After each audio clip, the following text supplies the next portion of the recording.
मैं आप लोगों को कह रहा था भाषा। भाषा से क्या अर्थ है? भाषा का अर्थ सिंपल और सिंपल सिर्फ इतना सा है कि आप अपने विचारों को, अपने इमोशंस को लिखित एवं मौखिक रूप से व्यक्त कर सके। ठीक है ना? अगर मैं बोल रहा हूँ कि जैसे हमारे इधर हमारी भाषा में बोला जाता है उरे को आजा, मतलब इधर आजा। ठीक है, मैं लिखूंगा क्या? इधर ही आजा। अगर मैं बोल दूंगा, मैं लिखित में दे दूं कि आप उरे को आ जाओ या तू उरे को आजा, कोई समझ पाएगा? कोई थर्ड पर्सन समझ पाएगा? नहीं। मतलब ये सिर्फ और सिर्फ एक बोलने की शैली हो गई, इसको हम लिख नहीं सकते, तो वो भाषा नहीं है, वो सिर्फ और सिर्फ एक शैली है। भाषा क्या है? जिसे हम बोल भी सके एवं लिख भी सके। ठीक है। और दूसरा चरण है भाषा का विकास। जैसे हम भाषा का विकास कैसे होता है, एक्स्ट्रा पॉइंट है आप लोगों के लिए, है ना? कि मतलब आप लोगों से कल को कोई पूछ ले भाषा क्या है, तो आप उसे बता सको। मेरा पर्पस सिर्फ इतना नहीं है कि आपको एनसीईआरटी रीड करवा दूं और उसमें से मोटी मोटी चीजें बता के अपना अगले टॉपिक पे शिफ्ट हो जाऊं। आगे आप लोगों के लिए मेंस में भी ये चीजें काम आएगी, है ना? तो उन चीजों को नोट करते लेके चले। जैसे आज हम पढ़ने वाले हैं,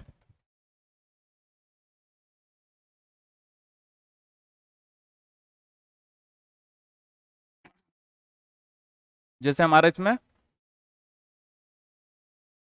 फर्स्ट टॉपिक होगा शेर।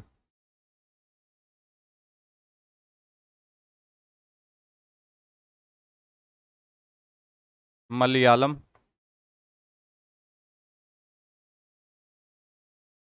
भाषा का विकास। ठीक है। दूसरा टॉपिक हमारा इसमें होगा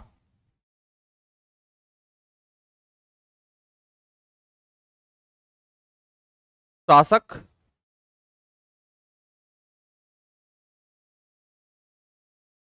एवं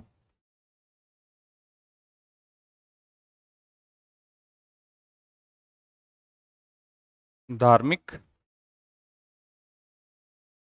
परंपराएं। देखो, हिस्ट्री असल में ऐसा चीज है ना, हिस्ट्री में जब तक आप लोग समझोगे नहीं ना, मैं लिखवा के चल जाऊं यहाँ से, ठीक है, आप उसे नोट कर लो, तो कोई फायदा नहीं है उसका। जो चीज आप बोरियत फील कर रहे हो इसमें एनसीईआरटी टेक्स्ट बुक में, वही बोरियत आप फील करोगे उन टॉपिक्स को पढ़ने में, जब तक आप लोगों की वो समझ डेवलप नहीं होगी उस चीज को करने के लिए। ठीक है। जब आपकी वो समझ डेवलप हो जाए ना, मेरा यहाँ पे पर्पस सिर्फ इतना है, मेरा पर्पस यहाँ पे ये नहीं है कि आप लोगों के मैं नोट्स तैयार करवा दूं इतने लंबे लंबे 2-2 पेज के, कि आप लोग उन्हें पढ़ने में लगे रहो और अब व्यस्त रहो, बिजी रहो। मेरा पर्पस सिर्फ इतना है कि आप लोगों को जो मैं करवाऊं वो समझ में आए। ठीक है, ताकि फिर आप अपने एफर्ट्स डाल के मतलब उसे अपने वर्ड्स में लिखित तौर पे व्यक्त कर सको अपने विचारों को। ठीक है। कल को आप आंसर लिखोगे, मैं वहां पे वो नोट्स में द्वारा नहीं लिखोगे आप आंसर, नोट्स आप अपने आंसर लिखोगे अपने थॉट डेवलपमेंट के द्वारा, कि आपके अंदर क्या थॉट डेवलप हो रहे हैं। ठीक है। और वो थॉट डेवलप करवाने का मेरा सिर्फ और सिर्फ इतना पर्पज है कि मैं आपको एज सिंपल एज एक्सप्लेन कर सकूं, हमारी जो डेली की नॉर्मल रूटीन की भाषा है, लैंग्वेज है, उसमें आप लोगों को बता सकूं। क्योंकि थॉट्स का ऐसा प्रोसेस है, मैं आप में से सीबीएसई से कितने लोग पढ़े हैं? सीबीएसई बोर्ड से, सीबीएसई से कितने हैं आप लोग? यूपी? आप यूपी बोर्ड? अच्छा। देखो, सबसे इम्पोर्टेंट चीज ये है ना, जो सीबीएसई बोर्ड के बच्चे हैं, सीबीएसई के बच्चे क्या होते हैं, वो ना तो इंग्लिश मीडियम के रहते हुए ना हिंदी मीडियम के रहते, है ना? उसके पीछे रीजन क्या है? अगर मान लो आप कल के इंग्लिश में अपना आंसर लिखोगे, है ना, तो क्या होगा, आप पहले उसे हिंदी में सोचोगे, है ना? जो आपके अंदर पॉइंट आ रहा होगा उसको आप पहले हिंदी में थॉट प्रोसेस करोगे, अपना आपकी जो प्रोसेसिंग होगी, थॉट प्रोसेसिंग, वो हिंदी में होगी। फिर आप उसे ट्रांसलेट करोगे इंग्लिश में अपने अंदर, फिर आप उसे लिखोगे। और जबकि जो प्रोसेस है ना थॉट प्रोसेसिंग का, वो ये है कि आपके अंदर थॉट आ गया ना, तो उसे तुरंत के तुरंत उसे लिखो, ना कि ये कि पहले आप उसे ट्रांसलेशन में टाइम लगाओ उसको। समझे ना? तो मतलब ये है कि अगर आप लोग इंग्लिश मीडियम से कर रहे हो ना, तो पहले अपनी उस इंग्लिश पे कमांड ले आओ, वरना कल को जब आप अपनी आंसर राइटिंग करोगे ना, तो बहुत प्रॉब्लम फेस करनी पड़ेगी आपको। मैंने भी अपनी प्रिपरेशन के टाइम पे, मैं असल में सीबीएसई से पढ़ा, मेरठ का टॉप स्कूल है, दीवान पब्लिक स्कूल, उससे पढ़ा। फिर आके ड्यू में एडमिशन लिया, ड्यू से पढ़ा। लेकिन बाद में क्या प्रॉब्लम आई, सेम प्रॉब्लम आई मेंस में, कि मैं लिख ही नहीं पा रहा था उन्हें। आंसर जो है, आंसर मतलब जब तक आंसर खत्म होता था दूसरे लोग बाग सेकंड थर्ड पे शिफ्ट हो जाते थे, है ना। फिर मैंने अपना मीडियम ही चेंज कर दिया, हिंदी मीडियम। फिर उसमें थोड़ी वो आई। लेकिन असल में देखो, सीबीएसई में पढ़ने के कारण मीडियम भी चेंज कर दिया, क्या है, स्पेलिंग मिस्टेक्स, है ना। इसलिए कह रहा हूँ मैं, अपने ऊपर ये बात लेके कह रहा हूँ कि ना तो हिंदी मीडियम का रह जाता, ना वो इंग्लिश मीडियम का रह जाता। ठीक है। अब दूसरी चीज जो हम करेंगे, इसमें हम करेंगे राजपूताना।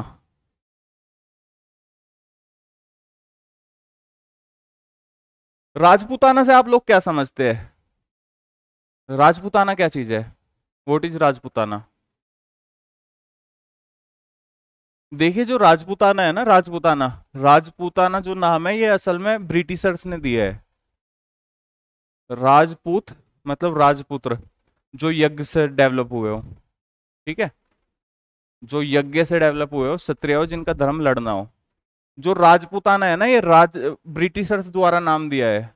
मतलब राजपूताना का अर्थ है कि एक क्षेत्र जहां पर राजपूत निवास करते हो, तो उन्होंने उस चीज को कह दिया राजपूताना।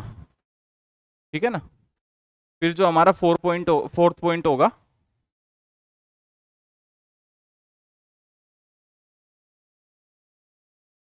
पॉइंट हो गया हमारा कथक।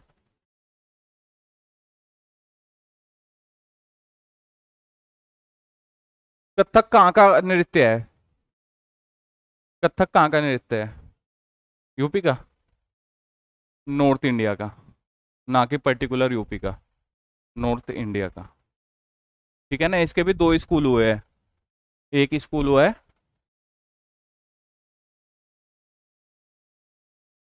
राजस्थान वाला, जयपुर वाला।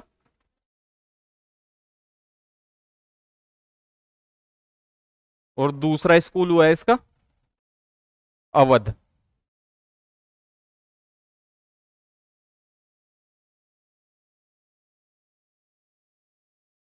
लखनऊ वाला। दो स्कूल हुए इसके।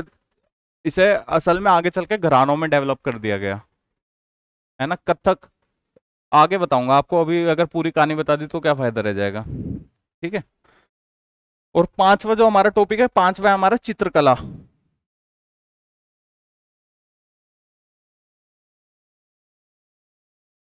चलो मैं आपसे एक सिंपल सा सवाल पूछता हूँ चित्रकला से, कि चित्रकला का सबसे ज्यादा विकास कौन से शासक के टाइम पे हुआ है, मुगल में? हम्म। जहांगीर असल में चित्रकला में इतना ज्यादा वो था ना, मतलब प्रगाढ़, प्रगाढ़ कह सकते हैं, इतना ज्यादा, मतलब महान वो था। मेरे माइंड में वर्ड याद नहीं आ रहा है, कि इवन वो ये भी बता सकता था कि एक चित्र में आंख किसने बनाई है, नाक किसने बनाई है, और फिगर किसने दिया है उसे। सबसे ज्यादा विकास हुआ है जहांगीर के टाइम पे चित्रकला में। ठीक है ना।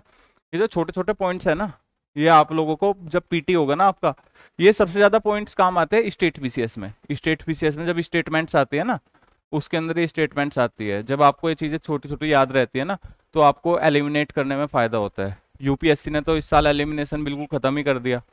उसने बोला तो या तो फर्स्ट सही है, या दोनों सही है, या तीनों सही है, या फिर कोई भी सही नहीं है।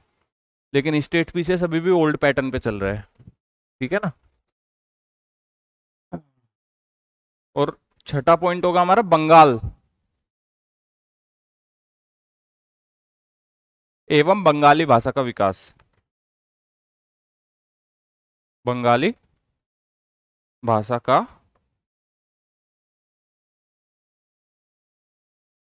बंगाली भाषा का विकास। ठीक है। ये आज हमारे टॉपिक होने वाले हैं आज के। ठीक है ना। तो सबसे पहले मैंने आपको भाषा बताई थी, भाषा क्या चीज है ना। एक छोटी सी सिंपल सी एक स्टेटमेंट लिख लो स्टार लगा के।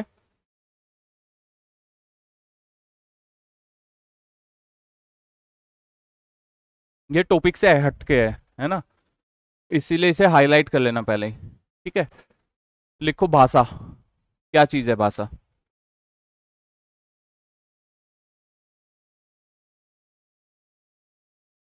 बोलू?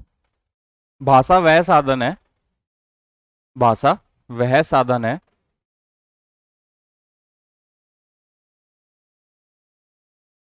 जिसके द्वारा, भाषा वह साधन है जिसके द्वारा मनुष्य, भाई लिख लो, अगर आप इंग्लिश मीडियम में भी हो ना तो लिखो इन पॉइंटों को, है ना, आप बाद में एआई टूल के द्वारा ट्रांसलेट कर सकते हो उस चीज को, है ना। गूगल बार्ड पे जाओ, गूगल बार्ड पे अपना अकाउंट बनाओ और डायरेक्ट उसमें सिर्फ और सिर्फ इस चीज को बोल के बता दो, पूरा का पूरा ट्रांसलेशन आ जाएगा आपके सामने। पूरे सेंटेंस को बोलोगे ना आप हिंदी में, पूरा ट्रांसलेशन आ जाएगा आपके सामने, है ना। उसमें आपको क्या, उसमें देखो, उसमें फायदा पता है क्या होगा, उसमें फायदा आप लोगों का ही है। जब आप खुद से वर्क करोगे ना इन चीजों पे, उससे फायदा ये है आपको, मतलब आपकी जो वोकैब है ना, वोकैबलरी, वो ही अच्छी होगी, क्योंकि उसमें आपको वर्ड्स देखने को मिलेंगे। और फिर जब आप उनको ट्रांसलेट करोगे ना, तो आपको मतलब एक नया वर्ड होगा आपके पास में। मतलब जो काम हिंदू करता है ना इंग्लिश मीडियम के लिए, वो चीज आप इससे कर सकते हो, ठीक है ना। मतलब मनुष्य बोलकर, सुनकर,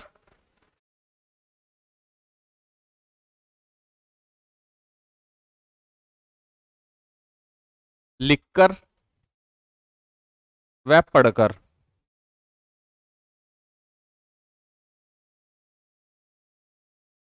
अपने मन के भावों, अपने मन के भावों या विचारों का आदान प्रदान करता है।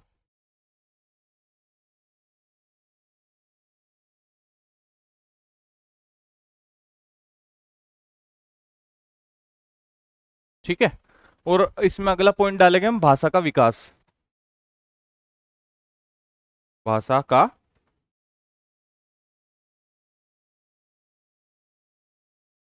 विकास। तो इसका जो पहला होगा, पहले इशारों व,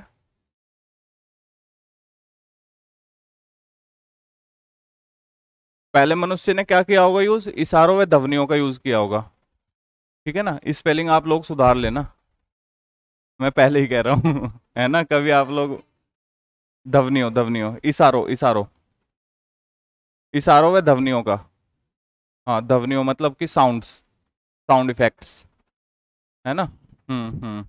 इशारों व ध्वनियों का प्रयोग किया फर्स्ट में, ठीक है। फिर उसने दूसरा, फिर दूसरा जो चरण आया, दूसरे चरण में उसने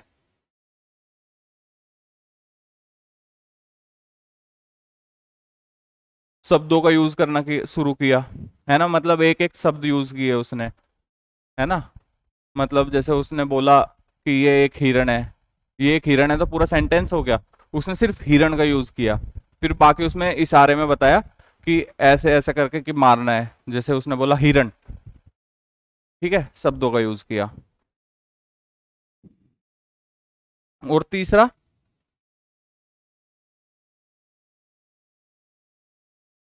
शब्दों से वाक्य, ठीक है। फिर उसने शब्दों को जोड़कर वाक्य बनाने सीखे, है ना, शब्दों को जोड़ जोड़ के वाक्य बनाए उसने, है ना। जैसे उसने पता लगे कि टुमारो को कल का आ जाता है, बच्चा कैसे सीखता है, ऐसे ही तो सीखता है। हम उसे बताते हैं, बच्चा बेटा कल को टुमारो बोलोगे, फिर वो उन सबको सार संग्रह करेगा उनका, फिर वो एक सेंटेंस बोलेगा, ठीक है। और फिर चौथा जो चरण है, चौथा चाइना फाइनल चरण है, उसने मतलब उस भाषा को बोलना शुरू कर दिया फ्लुएंटली, ठीक है। ये हुए भाषा के विकास। कल को आपसे पूछ ले अगर कोई भाषा क्या चीज है और उसका विकास का चरण क्या है, तो आप बता पाओगे ना, है ना, कोई डाउट तो नहीं है ना इसमें, ठीक है। अब हम पढ़ेंगे अगला जो टॉपिक है हमारा, चेर राज्य, चेर राज्य और मलयालम भाषा का विकास।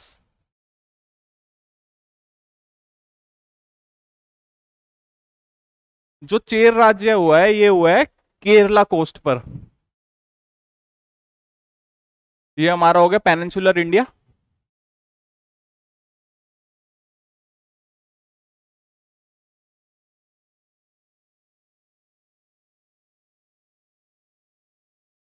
यहाँ पर हुई चेर भाषा, यहाँ पर हुए चेर, ठीक है, केरला कोस्ट पर।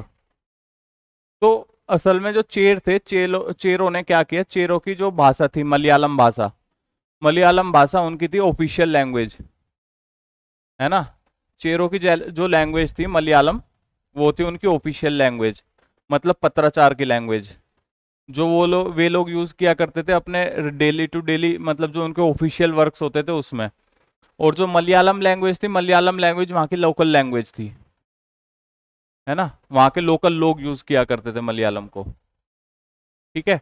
और इसमें हमें कुछ तत्व देखने को मिलते हैं संस्कृत के भी, संस्कृत भाषा के कुछ तत्व देखने को मिलते हैं, जिसमें हमारे पास सबसे इंपॉर्टेंट है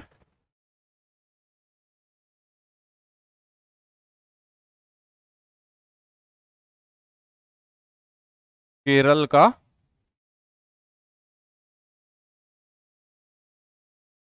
रंगमंच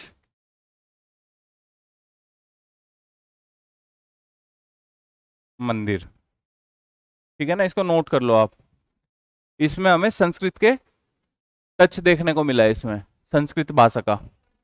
हाँ, चेर राज्य में केरल का रंगमंच मंदिर, इसमें हमें जो ये मंदिर है ना, ये संस्कृत के महाकाव्यों पर आधारित है। इसमें आप क्या लिखोगे,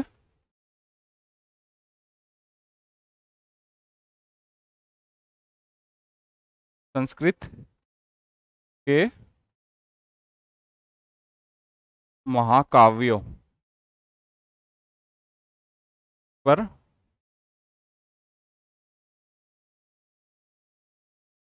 आधारित, ठीक है। जो केरल का रंगमंच मंदिर है वो संस्कृत के महाकाव्यों पर आधारित है, ठीक है। तो हमें यहीं से पता लगता है, यहीं से एक एविडेंस मिलता है कि हाँ, जो मलयालम भाषा रही है उसमें हमें संस्कृत के तत्व देखने को मिलते हैं, है ना। और इसमें जो हमारे पास जो वो है ना,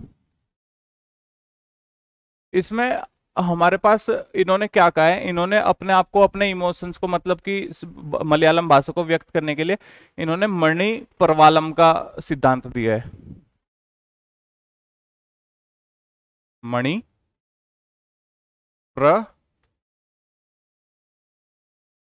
प्रवालम, ठीक है। मणि प्रवालम का अर्थ है, मणि का अर्थ है हीरा, हीरा, हीरे से तात्पर्य है संस्कृत भाषा, संस्कृत भाषा। प्रवालम का अर्थ है, प्रवालम मूंगा, है ना।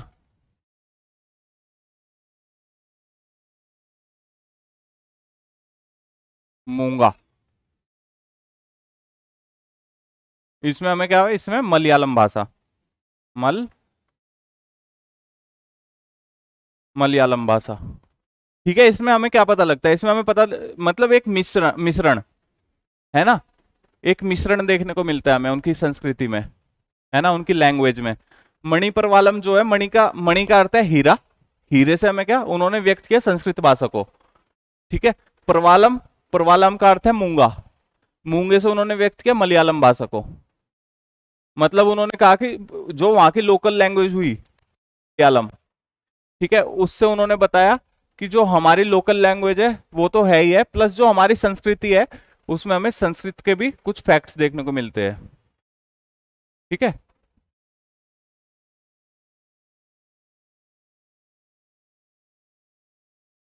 एक पॉइंट लिख लीजिए आप, नोट करिए, ये हो गई बताने की बात। फर्स्ट पॉइंट, चेर राजाओं ने, चेर राजाओं ने मलयालम भाषा का प्रयोग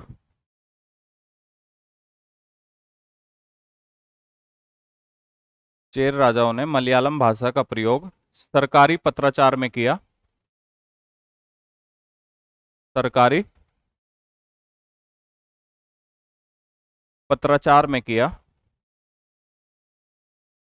एज ए ऑफिशियल लैंग्वेज, मतलब सरकारी भाषा के रूप में, ठीक है, जो वहां की लोकल भाषा थी, जो वहां की लोकल भाषा थी, ठीक है। और इसमें आगे सेकंड पॉइंट, इसमें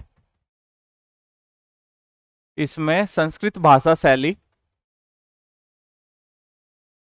इसमें संस्कृत भाषा शैली का भी रूप देखने को मिलता है, इसमें संस्कृत भाषा शैली का भी रूप देखने को मिलता है। एग्जाम्पल, एग्जाम्पल, केरल का रंगमंच मंदिर, केरल का रंगमंच मंदिर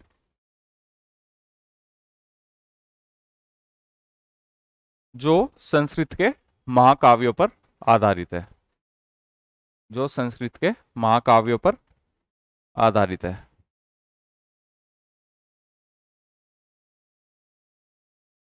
सेकंड पॉइंट,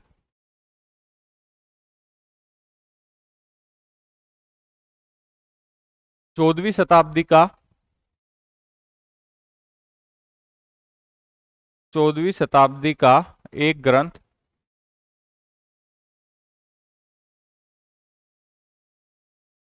लीला तिलकम, लीला तिलकम, हाँ ग्रंथ, चौदहवीं शताब्दी का एक ग्रंथ लीला, लीला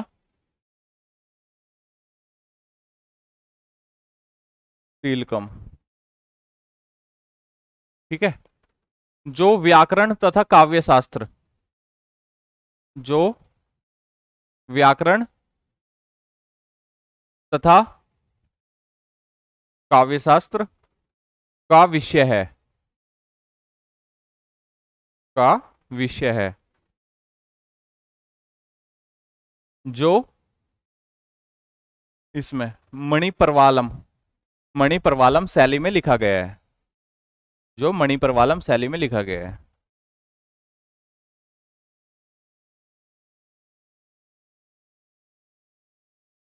मतलब क्या समझे आप इस पॉइंट से? लीला तिलकम जो है, लिख लिया? क्या समझे आप इस पॉइंट से?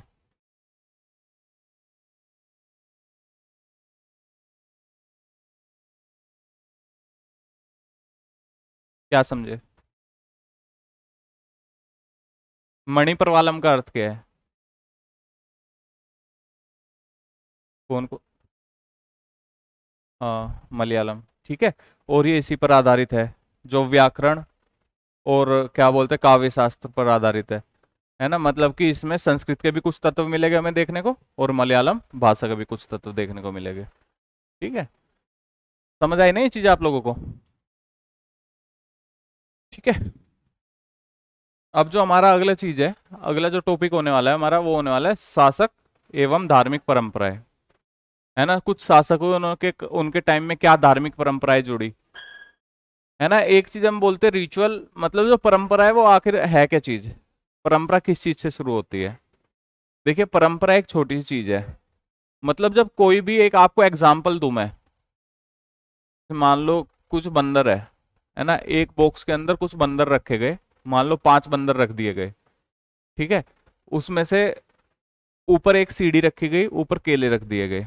जब एक बंदर ऊपर चढ़ता है तो बाकी बंदरों पर ठंडा पानी डाला जाता है, ठीक है। वो बंदर को फिर वो नीचे आ जाता है, फिर दूसरा बंदर चढ़ने की कोशिश करता है तो उस पर पानी डाला जाता है, ठीक है। तो बाकी बंदर को पता है कि अब हमारे ऊपर पानी पड़ेगा, तो उसे मारते हैं और वो बंदर नहीं जाता। जो भी बंदर ऊपर चढ़ने की कोशिश करते हैं उसे मारते हैं, फिर एक एक करके उसके अंदर बिल्कुल नया ग्रुप डाल दिया जाता है ना। फिर वो नया ग्रुप जो है वो ऊपर चढ़ने की कोई कोशिश भी नहीं करता, क्योंकि उसे पता है हमें मार पड़ेगी। मतलब कोई भी ऐसी चीज जो काफी टाइम से चलती आ रही हो, है ना, और वो एक परंपरा का, मतलब एक रिचुअल का रूप ले ले, है ना। जैसे कि मान लो रक्षाबंधन है, रक्षाबंधन शुरू हुआ है। रक्षाबंधन को अगर हम ग्रंथों के हिसाब से देखें तो रक्षाबंधन को हम शुरू मानते हैं कि पार्वती माता ने विष्णु भगवान जी की कलाई पे राखी बांधी थी। जब से वो क्या, वो चलता आ रहा है उस टाइम से, उस टाइम से। तो अभी तक ये परंपरा बन चुकी है ना। मतलब एक ऐसी चीज जो काफी टाइम से चली आ रही हो, और वो आज के टाइम पे मतलब काफी ज्यादा उसने एक मतलब एक वो हासिल कर लियो, क्या ख्याति, है ना। और दूसरी चीज हम कहते हैं कि जब बंग भंग आंदोलन हो रहा था, बंगाल विभाजन हुआ था, ठीक है, उस टाइम पे राखी बांधी गई थी आपस में, भाईचारा व्यक्त करने के लिए, है ना, 1905 के दौरान। तो तब से कहा जाता है इस चीज को, तो वो चीज आज तक चली आ रही है। मतलब कोई भी ऐसी चीज जो काफी समय से चली आ रही हो, और वो एक मतलब कि एक हमारे उसमें आ गया हो, डेली रूटीन में आ गई हो, तो उसको हम परंपरा बोलते हैं। समझ आई ये चीज क्या चीज है परंपरा? कोई भी ऐसी चीज जो काफी टाइम से चली आ रही हो और हमारे रूटीन में शामिल हो गई हो। अगर मान लो, अगर आज मैं यहाँ पे रोज सुबह 8 बजे आता हूँ, ठीक है, उसके लिए मुझे 6 बजे भी उठना पड़ता होगा, है ना। तो मेरे मुझे आदत पड़ जाएगी 6 बजे की, फिर मैं आगे चल के आगे जो मेरी आने वाली जनरेशन होगी उन्हें भी बोलूंगा 6 बजे उठो, फिर वे अगली को बोलेंगे 6 बजे उठो। तो अभी तक वो क्या था, मेरे लिए सिर्फ एक डेली रूटीन था, लेकिन अब वो आगे आने वाली 2-3 जनरेशन में वो परंपरा बन जाएगी कि हाँ 6 बजे उठना है। ठीक है, समझ आया क्या चीज है परंपरा? तो अब हम यही बात करेंगे, शासक एवं धार्मिक परंपराएं। शासक एवं धार्मिक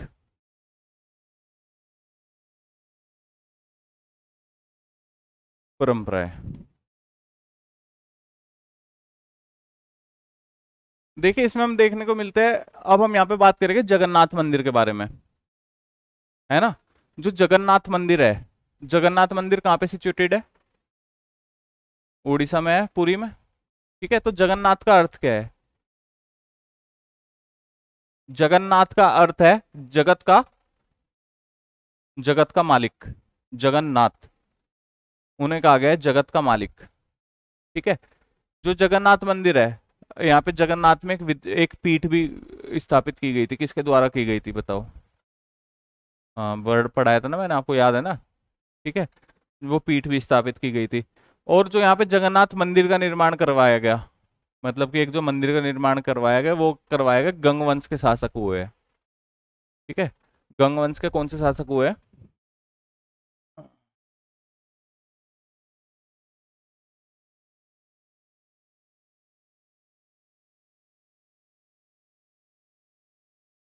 राजा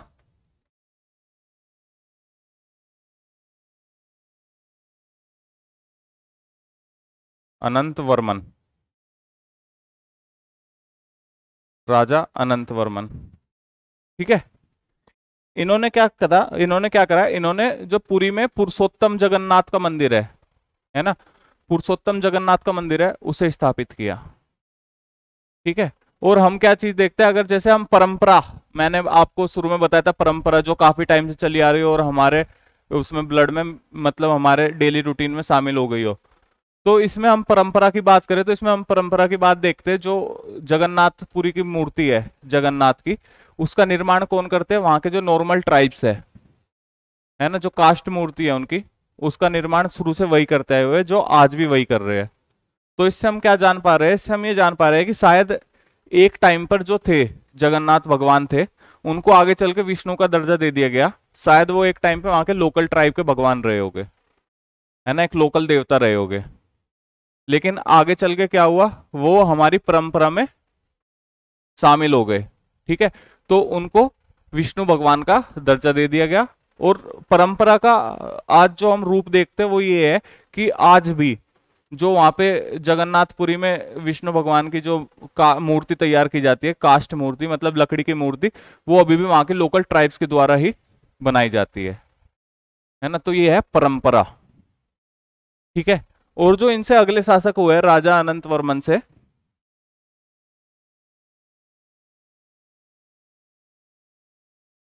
अनंग भीम थ्री, अनंग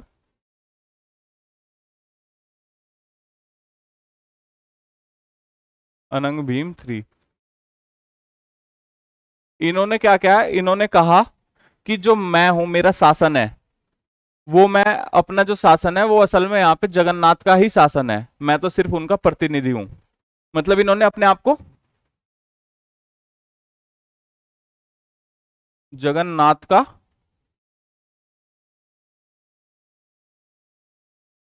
प्रतिनिधि घोषित कर दिया।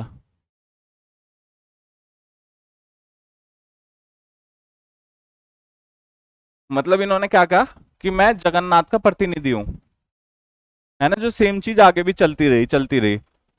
वहां के जो शासक हुए उन्होंने कभी भी ये नहीं कहा कि क्या बोलते मैं शासक हूं, उन्होंने हमेशा कहा कि मैं जगन्नाथ का प्रतिनिधि हूं। जो इस शासक ने प्रथा चलाई, ठीक है, वो आगे चल के हमें और देखने को मिली, है ना। आज भी हम कहते हैं कि जैसे हम बोलते हैं जैसे तिरुपति बालाजी है ना, वे लोग क्या बोलते हैं हमारे मालिक है, हम तो इनके सिर्फ और सिर्फ प्रतिनिधि है।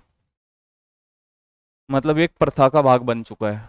जैसे ये लोग, इसने बोला कि मैं जगन्नाथ का प्रतिनिधि हूं, है ना, वो आगे भी चलती रही। मतलब शासन मैं कर रहा हूं, लेकिन किसकी मर्जी से कर रहा हूं, इनकी मर्जी से कर रहा हूं। तो वहां से क्या हुआ, वहां से एक मतलब उनके शासन को एक वो मिली, मतलब लोगों की सहमति मिली, है ना। कभी भी जो शासन है वो बिना सहमति के नहीं किया जा सकता। अगर आप अपने शासक से सहमत नहीं हो तो क्या होगा, तो विरोध करोगे आप उसका, ठीक है। उसमें क्या बोलते हैं आप, उसके लिए क्या बोलते हैं, काफी जगह कन्फ्लिक्ट्स हो गए, है ना, लड़ाई झगड़े हो गए, है ना, और क्रांतियां होगी जिसे दबाएगा वो। अगर आपने उसके ऊपर एक सुपर पावर या फिर एक भगवान को आपने कह दिया कि मैं भगवान का प्रतिनिधि हूं, तो लोग क्या कहेंगे, लोगों की आस्था जुड़ जाएगी आपके साथ में, किसी के भी साथ में लोगों की आस्था जुड़ जाएगी, ठीक है। और वो आस्था जो जुड़ेगी, उस आस्था से लोग बाग क्या कहेंगे कि हाँ ये हमारे भगवान का, हमारे ईश्वर का प्रतिनिधि है। तो उसको एक मतलब क्या, एक उसको वो मिल जाएगा, मतलब जैसे हम वेरीफाइड हो जाएगा वो, एक तरीके से वेरीफाइड शासक हो जाएगा, है ना। फिर उसके खिलाफ जितने भी प्रदर्शन वगैरह है वो यही कहेगा कि मैं तो ईश्वर का प्रतिनिधि हूँ, ईश्वर के तौर पर आपके ऊपर शासन कर रहा हूँ। लोगों की आस्था जुड़ जाएगी, ठीक है। तो जैसे हम देखते हैं, हमने आगे भी देखा है जिन्होंने भी पुरी पे शासन करने की कोशिश की है ना, चाहे वे मुगल्स रहे हो, ठीक है, चाहे वे पाल्स रहे हो, चाहे वे कोई भी रहे हो, है ना। तो सबने जो है अपने आप को इसी का मतलब बोला है कि हम सबने कोशिश करी है कि हम पुरी पर कब्जा करें, जगन्नाथपुरी पर कब्जा करें। क्यों? अगर हम वहां पर शासन अपना स्थापित कर देते हैं तो हमें एक वेरिफिकेशन मिल जाएगी लोगों के द्वारा, एक श्रेष्ठता मिल जाएगी कि हाँ, अगर लोगों से एक वेरिफिकेशन मिल गई, लोगों की आस्था जुड़ी हुई है उसी इलाके से, लोगों की आस्था से हम मतलब उस आस्था के प्रतीक से हम जुड़ जाएंगे, तो फिर लोग बाग हमारा शासन स्वीकार कर लेंगे। समझ आया ना, किसी भी चीज आया ना समझ आप लोगों को, ठीक है। अब हम बात करते हैं जैसे जब हम एक मंदिर का निर्माण करते हैं,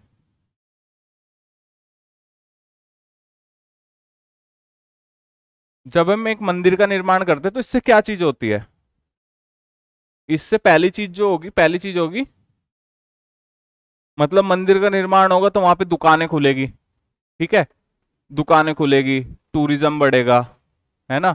दुकानें खुलेगी तो धर्मशालाएं भी खुलेगी, जब लोग वहां आएंगे तो वहां का इकोनॉमिक डेवलपमेंट होगा, इकोनॉमिक डेवलपमेंट बूस्ट आएगा उसमें, इकोनॉमिक बूम होगा उसमें, ठीक है, जिसे हम बोलेंगे आर्थिक विकास, उन लोगों का आर्थिक विकास होगा, ठीक है। दूसरी चीज क्या होगी, दूसरी चीज होगी उनका कल्चरल डेवलपमेंट होगा, कल्चरल डेवलपमेंट होगा, कल्चरल बूम होगा, है ना। कैसे, मान लो अब जैसे हम बात करें गोल्डन टेम्पल है ना, गोल्डन टेम्पल में पंजाब के लोग भी जाते होंगे, दिल्ली से भी जाते हैं, ठीक है, राजस्थान से भी जाते हैं, मतलब जहां जहां पे भी है सिख कम्युनिटी वहां से जाते हैं। तो वहां पे क्या होगा, अलग अलग स्टेट की जो अलग अलग जगह की कल्चरल चीजें है वो एक जगह जाएगी, तो वहां का कल्चरल डेवलपमेंट होगा, है ना। एक वो वाली बात हो जाएगी, मतलब कि भिन्नता में एकता, है ना, अलग अलग चीजें समाहित होगी। जैसे मैंने आप लोगों को बताया था उर्दू का विकास कैसे हुआ, उर्दू का विकास हुआ फारसी पारसी फारसी भाषा और हिंदी भाषा से। हिंदी भाषा से तीनों, इन दोनों से मिलके क्या हुआ, उर्दू का विकास हुआ। ठीक है, तो सेम चीज यही होगी। यहाँ पे जो हमारा फूड है, मान लो एक राजस्थान वाला दाल बाटी लेके आएगा, ठीक है, एक गुजरात वाला ढोकला लेके आएगा, तो क्या होगा, वहां से जो एक थर्ड डिश जनरेट हो जाएगी, है ना, जैसे भोपाल में बाफला, है ना, एक थर्ड जनरेट हो गई, एक अलग ही डिश जनरेट हो गई, तो सेम चीज होगी, है ना। तो कल्चरल डेवलपमेंट होगा जब एक मंदिर का निर्माण होगा, और जब ये कल्चरल और आर्थिक डेवलपमेंट होगा तो वो क्या हो जाएगी, इन दोनों चीजों से मिलकर बनेगी वो कल्चरल कैपिटल। ठीक है, कल्चरल कैपिटल मतलब कि एक एक राजधानी बन जाएगी, है ना, जो कल्चरल राजधानी है एक उसका निर्माण ले लेगी। जैसे कि हम देखने को मिलते हैं, जैसे उत्तराखंड में बद्रीनाथ है, बद्रीनाथ है, केदारनाथ है, वहां पे टूरिज्म भी है ना, टूरिज्म की वजह से वहां की जो इकोनॉमी चल रही है। ठीक है, तो सेम उसी के कारण वहां पे वो जो एक कल्चरल कैपिटल बन चुकी है। ठीक है, अगर मैं चुनाव में खड़ा हूं, है ना, इलेक्शन लड़ूं, अगर मैं यहाँ पे जाके एक बार भी कह दूं बद्रीनाथ केदारनाथ में उत्तराखंड से मैं चुनाव लड़ रहा हूँ कि भाई मुझे तो विष्णु भगवान ने भेजा है, मैं तो फकीर आदमी हूं, है ना, तो क्या हो गया, लोग बागों के इमोशन जुड़ जाएगा मेरे साथ कि देखो भाई ये तो अपने आप को भगवान से कितना जुड़ा हुआ महसूस करता है, कितना उनके प्रति आदर व्यक्त करता है, तो मेरे जीतने की मतलब उनकी आस्था मेरे साथ जुड़ गई कहीं ना कहीं। तो सेम चीज क्या हुई, सेम चीज ही उस टाइम पर भी हुई, जब लोग बागों की आस्था किसी के साथ भी जुड़ गई तो उन लोगों ने उसके शासन को वेरीफाइड घोषित कर दिया कि हाँ ये है। ठीक है, इस फ्लो डायग्राम को आप याद रखो, बनाओ इसे, कि जब भी कोई एक चीज मंदिर का निर्माण हो, चाहे किसी भी चीज का निर्माण हो, तो वहां पे क्या बोलते हैं, टूरिज्म बढ़ेगा, तो वहां का इकोनॉमिकल बूस्ट होगा, आर्थिक विकास होगा, आर्थिक विकास होगा तो वहां पे लोग बाग इधर उधर से आएंगे तो कल्चरल डेवलपमेंट होगा। ठीक है, जब ये सारी चीजें हो जाएगी तो एक कल्चरल कैपिटल बन जाएगी कहीं ना कहीं। ठीक है, और कोई भी जो शासक होगा वो अपना शासन स्थापित करने के लिए सबसे पहले क्या कोशिश करेगा कि वो इस कल्चरल कैपिटल को अपने अंडर कर ले। ठीक है,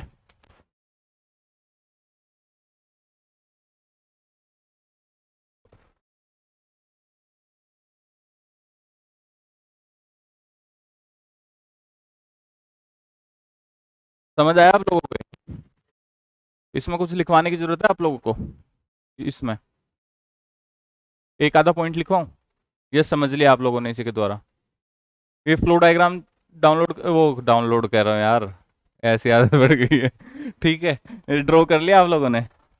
ठीक है, चलो आगे चलते हैं।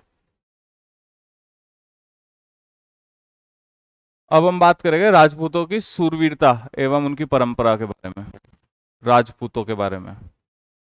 ठीक है, जैसे मैंने आप लोगों को बताया राजपूत कौन थे, ये हेडिंग डाल लीजिए, राजपूतों की शूरवीरता एवं परंपरा।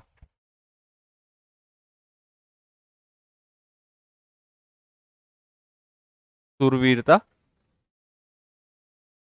एवं परंपराएं।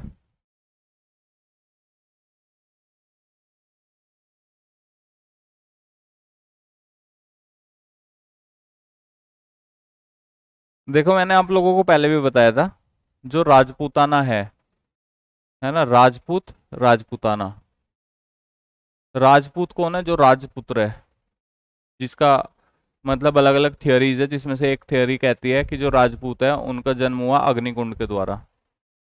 ठीक है, राजपूतों का उदय हुआ धर्म की रक्षा के लिए, ठीक है, अग्निकुंड के द्वारा, है ना। उन्हीं राजपूतों को क्या कहा गया, राजस्थान जो क्षेत्र था उसमें जो क्षेत्र था जहाँ पे क्षत्रिय निवास किया करते थे, जिन्हें राजपूत क्षत्रिय कहा गया, है ना, उन्हीं क्षत्रिय को कहा गया ब्रिटिशर्स द्वारा राजपूताना, उस जो एरिया था उसे राजपूताना कहा गया। ठीक है, और जो इनका जो राजपूतों के वो है ना, मतलब गाथाएं है उनकी, है ना, उनको काव्य एवं गानों के रूप में, काव्य एवं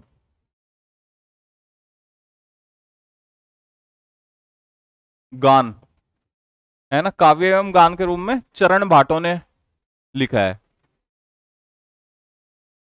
चरण भाटों द्वारा लिखा गया है। ठीक है, चरण भाटों द्वारा लिखा गया है, इसे लिख लो आप। जो राज पॉइंट लिखो आप, इसका फर्स्ट पॉइंट लिखिए। वैसे तो आप लोग समझ नहीं पाएंगे, पूरा लिखवा देता हूं। जो राजपूतों के, जो राजपूतों के वीर काव्य है, वीर काव्य है, उन्हें मुख्य रूप से, उन्हें मुख्य रूप से चरण भाटों द्वारा, चरण भाटों,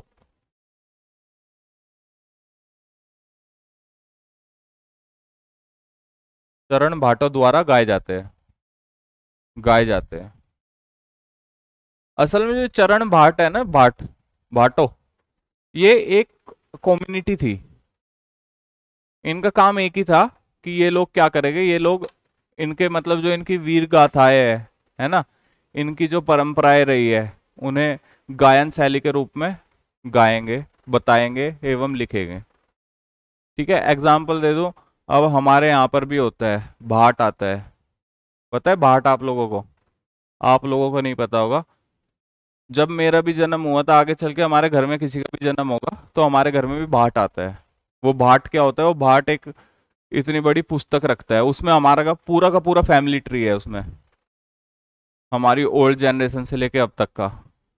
तो जब मेरा भी जन्म हुआ था, तो जैसे मम्मी पापा बताते, वो आया था और वो लिख के लेके गया था, है ना, कि भाई इनके घर में दो बेटों के जन्म हुए हैं और ये उसका पुत्र है, ये उसका पुत्र है ना।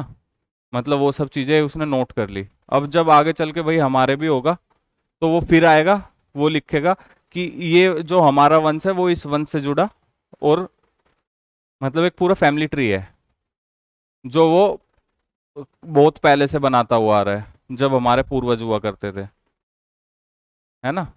जैसे हमारा फैमिली ट्री है, हमारा फैमिली ट्री जुड़ता है महाराजा रणजीत सिंह के साथ, उनके भाई के साथ, है ना। तो वहां से लेके आज तक वो उस चीजों को बनाता आ रहा है।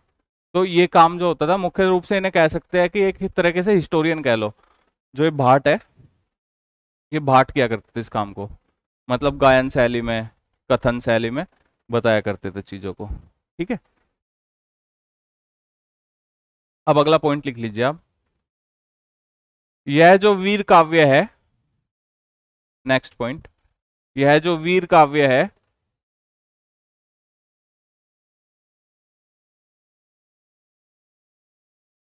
नाट्य,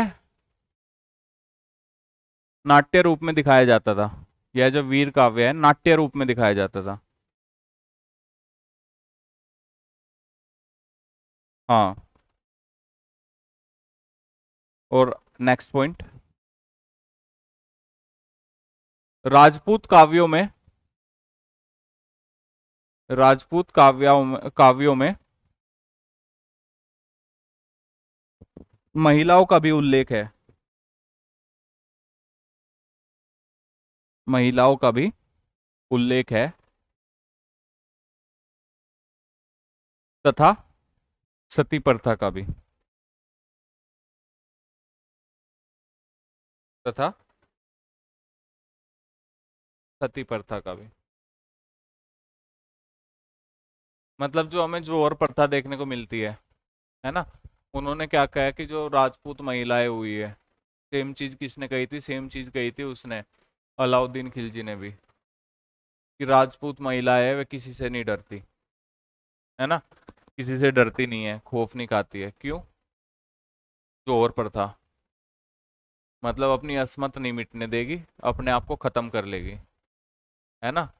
राजा मतलब उसका पति युद्ध पे जा रहा है, वो टीका लगा के भेज रही है, या तो जीत के आना, अगर कुछ हो जाए, हार जाओ, तो मैं जोर कर लूंगी। मतलब इस तौर पे, मतलब उनका एक गुणगान किया गया है राजपूत महिलाओं का, है ना, इसी शैली के द्वारा, वीर भाटों द्वारा। गायन शैली एवं नृत्य शैली के द्वारा, नाट्य शैली के द्वारा। ठीक है, इसमें इतनी सी चीजें हैं। जैसे इसमें फैक्ट क्या हो गया, चरण भाट हो गए। क्वेश्चन आ जाएगा कि जो काव्य मतलब जो वीर गाथा है राजपूतों की, वो किन के द्वारा लिखी गई है, किन के द्वारा गाई गई है। तो उसमें एक ऑप्शन होगा भाट, चरण, या फिर कोई और भी ऑप्शन हो सकते हैं। एक होगा चरण भाटो, तो आप क्या लगा दोगे, चरण भाटो द्वारा। इस तरह के जो ये जो छोटे छोटे फैक्ट्स है ना, ये जो चीजें है ये यूपीपीसीएस में बहुत इंपॉर्टेंट है ना। एनसीईआरटी हम स्किप करके चल देते हैं कि कोई नहीं, जरूरत नहीं है पढ़ने की। लेकिन ये जो छोटे छोटे फैक्ट्स निकल के आते हैं ना, ये देखो 7th के एनसीईआरटी में है। जब आप आगे चल के मेन सोर्स बुक पढ़ोगे ना, उसके अंदर और डिटेल में होगी ये चीज। आर्ट एंड कल्चर में ये जो चैप्टर है मुख्य रूप से आर्ट एंड कल्चर को टारगेट करता है। अब अगली चीज हम करेंगे कथक। नेक्स्ट पॉइंट डाल लीजिए, कथक। क्या, चरण भाट ही है, नाउन है वो। हाँ हाँ, नाउन ही है वो, चरण भाट। मैंने आपको क्या बताया, कम्युनिटी है वो, है ना। अब मैं कहने लग जाऊं कि भाई एक इन्हें क्या कहेंगे, राजपूतों को क्या कहेंगे इंग्लिश में, राजपूत ही कहेंगे ना। ठीक है, अब लिखो कथक। कथक,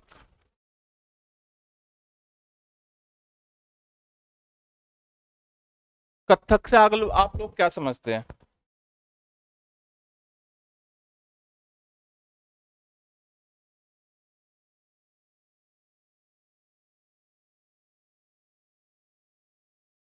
कथक, कथक से क्या समझते हैं आप लोग, कथक चीज क्या है। कथक में देखो शब्द छुपा हुआ है, कथा। हाँ, नृत्य तो है ही वो। कथा, देखो इसमें एक शब्द छुपा हुआ है, कथा।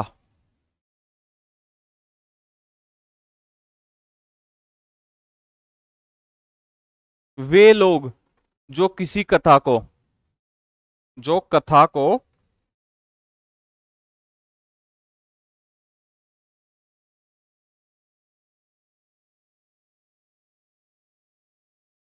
जो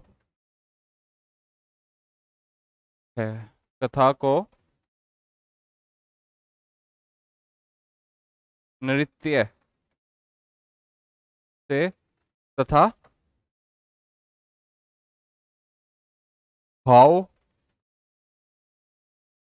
भावों से व्यक्त किया करते थे।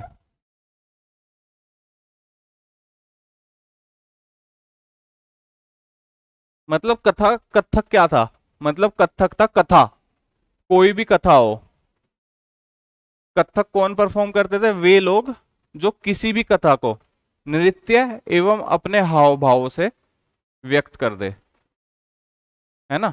जैसे मैं आपसे सिंपल सी एक चीज पूछता हूं, ये हमारे शास्त्रीय नृत्य नृत्य में आते हैं, शास्त्रीय नृत्य, है ना। शास्त्रीय नृत्य क्या चीज है, क्लासिकल डांस क्या चीज है, वही चीज पूछ रहा हूं मैं, क्या चीज है।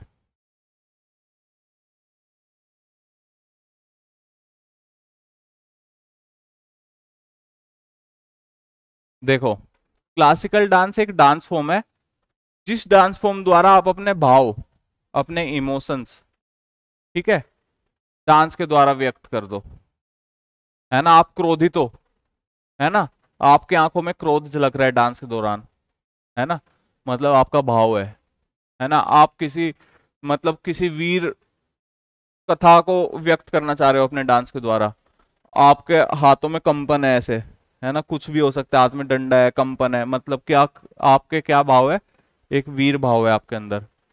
मतलब कि जब आप अपनी भावनाओं से सामने वाले को दिखा दो कि आप क्या व्यक्त करना चाह रहे हो, अपने फेस से दिखा दो डांस में। अब जैसे हम देखते होंगे कि आज के टाइम पे भी मतलब एक डांसर वो दुखी गाने पे परफॉर्म कर रहा है ना, वो उसके अंदर ऐसे रोने की एक्टिंग कर रहा है, कुछ भी कर रहा है, उसे क्लासिकल डांसर डांसर नहीं कहेंगे। पर मैं आपको एग्जाम्पल के लिए सीधा सिंपल बता रहा हूँ मतलब वो अपने भाव व्यक्त कर रहा है। सेम चीज क्लासिकल डांस में है कि जब आप अपने भाव व्यक्त करो डांस के द्वारा, वो है क्लासिकल डांसिंग। ठीक है। अब जो कथक शब्द है, कथक शब्द का अर्थ है जो कथा को नृत्य से तथा हाव भावों से व्यक्त किया करते थे। ठीक है। इसमें मुख्य रूप से किसे व्यक्त किया करते थे वे? राधा एवं कृष्ण के, किन्हें क्या बोलते हैं उन्हें कि वो रासलीला, जो मुख्य रूप से ये था रासलीला पर आधारित हुआ करता था।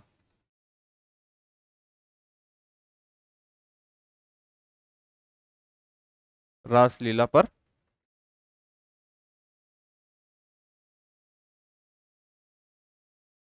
रासलीला पर आधारित हुआ करता था कथक जो था, वो मुख्य रूप से रासलीला पर आधारित हुआ करता था। है ना, मतलब कृष्ण एवं राधा रानी की रासलीला का व्याख्या किया जाता था इसमें नृत्य द्वारा। ठीक है। आगे चल के जब इसके डेवलपमेंट्स हुए इसमें, है ना, ये जो मुख्य रूप से था ये नॉर्थ इंडिया का परफॉर्मेंस, नॉर्थ इंडिया में चलता था, कथक जो था नॉर्थ इंडियन था। आगे चल के जब इसमें डेवलपमेंट्स हुए, दो घरानों में बट गया।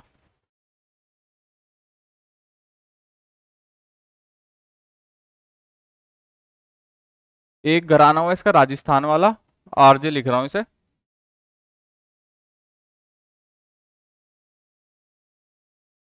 जयपुर। ठीक है। और दूसरा घराना हुआ इसका अवध वाला।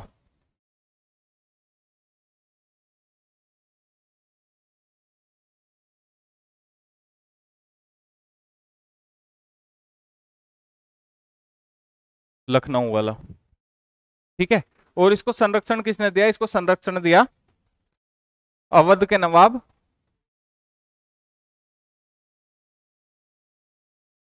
अवध के नवाब वाजिद अली शाह ने। वाजिद अली शाह।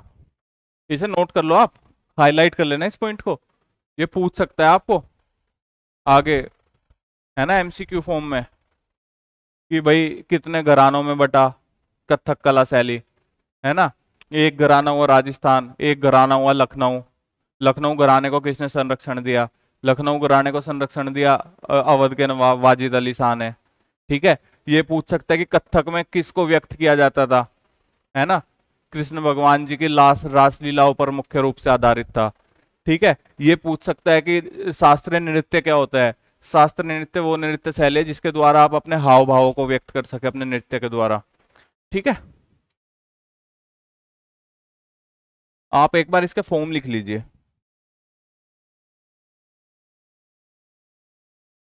मतलब एक पॉइंट स्टार लगा के लिख लिए, लिखा नहीं है अभी? तो लिख लो।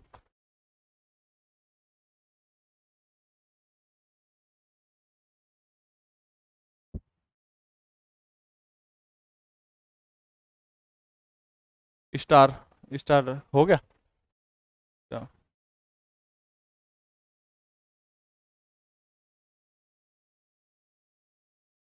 वाजिद अली शाह।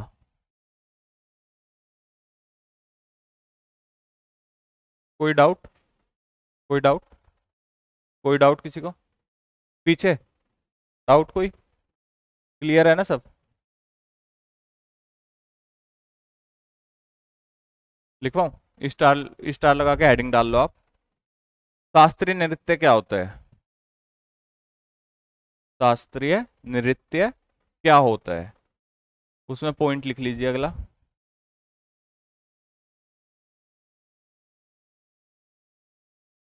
जब नृत्य के माध्यम से, जब नृत्य के माध्यम से भाव, भंगिमा, भंगिमा, भाव भंगिमा,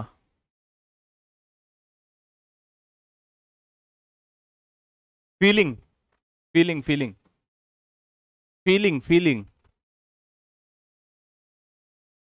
तथा, तथा अंग विन्यास, अंग विन्यास मतलब कि अलग अलग एक्शंस, अंग विन्यास के द्वारा किसी पौराणिक किसी पौराणिक कहानी का चित्रण किया जाता है।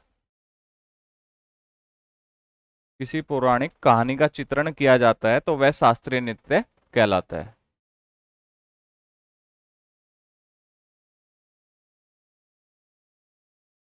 इसमें किसी पौराणिक कहानी का चित्रण किया जाता है तो वह शास्त्रीय नृत्य कहलाता है,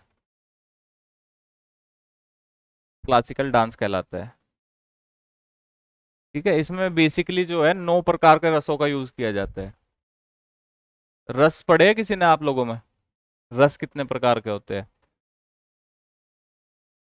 पढ़े हैं रस? नहीं पढ़े?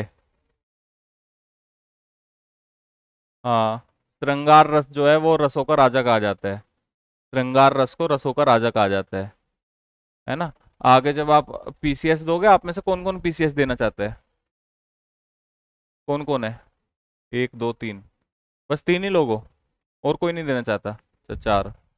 आप? अच्छा।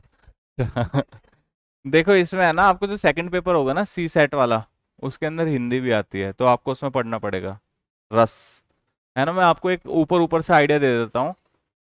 जो रस है ना, रस कुल मिला के 11 है ना। वीर रस हो गया, श्रृंगार रस हो गया, है ना। लेकिन जो वो क्या बोलते हैं भरत मुनि है, उन्होंने सिर्फ और सिर्फ 8 रसों को प्रधानता दी है। उन्होंने 9वें 10वें और 11वें रस को नहीं माना है ना। उन्होंने कहा है कि 8 प्रकार के रस होते हैं। ठीक है, और जो रसों का राजा होता है वो कौन होता है? वो होता है श्रृंगार रस। ठीक है, जो संचारित भाव होते हैं इसके 33 होते हैं, और स्थायी भाव होते हैं कितने? 11। ठीक है, ये ऊपर ऊपर से बता दे, आगे आप व्याकरण में पढ़ोगे इस चीज को।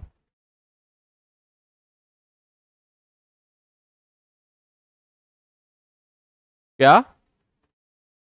समास? यार अभी याद नहीं है मुझे, तो मैंने बता दिया आपको।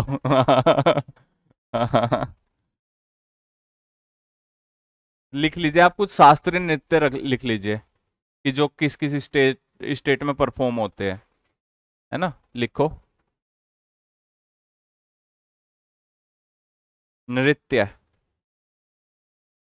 और दूसरी साइड स्टेट। एक टेबल बना लीजिए, एक साइड डांस लिख लीजिए, एक साइड स्टेट लिख लीजिए।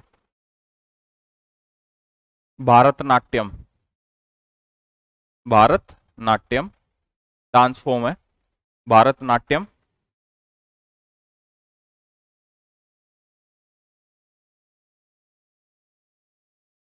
भारतनाट्यम परफॉर्म होता है तमिलनाडु में।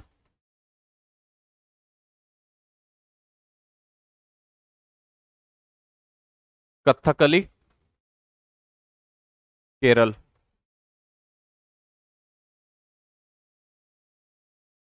कथकली। उड़ीसी, उड़ीसा। कथकली, उड़ीसी, उड़ीसी। एक वो भी है, शेक्सपियर ने एक ओडेसे नाम का वो भी दिया है, उड़ीसी, उड़ीसी। जो विलियम शेक्सपियर हुआ है ना, उड़ीसी ओडिशा में, उड़ीसी। यार लिख दूं मैं? हो गया। ठीक है, जो शेक्सपियर हुआ है ना, उन्होंने एक ओडेसे नाम का एक वो भी दिया है फॉर्म। ओडेसे क्या है? ओडेसे जो फॉर्म है, ओडेसे में क्या होता है कि जो किसी भी कहानी का एंड होता है ना, वो कभी भी अच्छा नहीं होता, हमेशा दुखद होगा। उसे कहा गया। हम्म। किसे? विलियम शेक्सपियर को लेके? अच्छा, वो इस डांस को लेके नहीं बनी है, वो बनी है भूत कोला को लेके।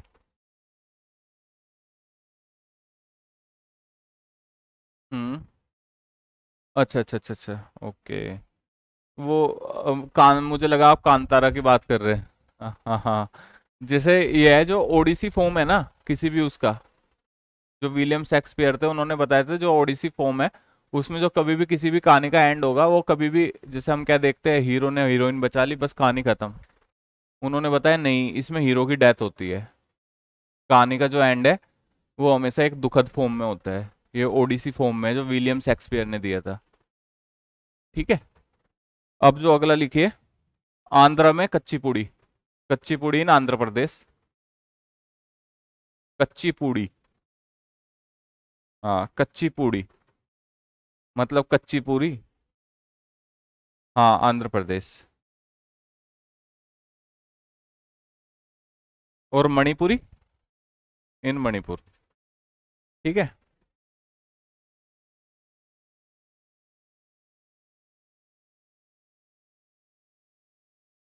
आया ना समझ में?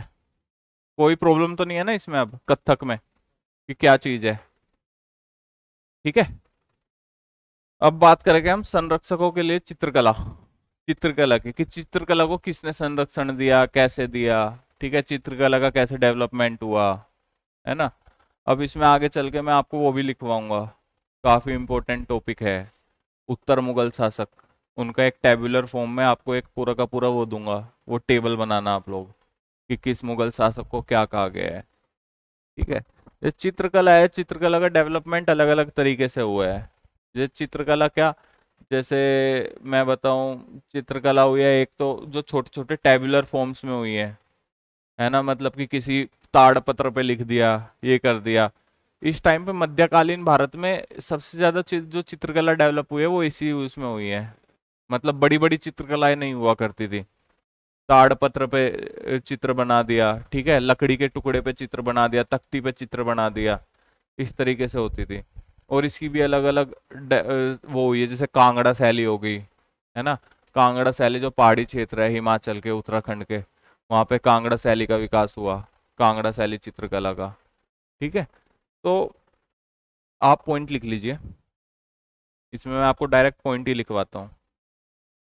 टॉपिक है इसका संरक्षकों के लिए चित्रकला। लघु चित्र की परंपरा मतलब छोटे चित्र, लघु चित्र। क्योंकि इसमें ऐसा समझाने लायक कुछ है नहीं जो मैं इसे बैठ के समझाऊं।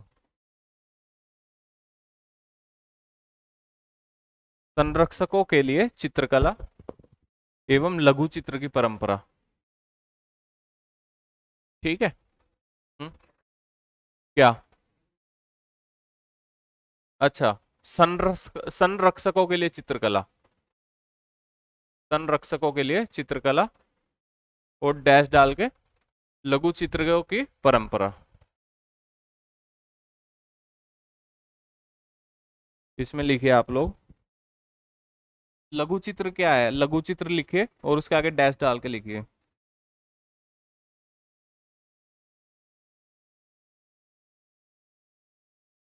लिखवाऊं? ओके। ताल पत्रों, ताल पत्रों अथवा लकड़ियों, ताल पत्रों अथवा लकड़ियों की तख्ती, लकड़ी, क्या? हाँ, लकड़ियों पर चित्रित किए गए चित्र,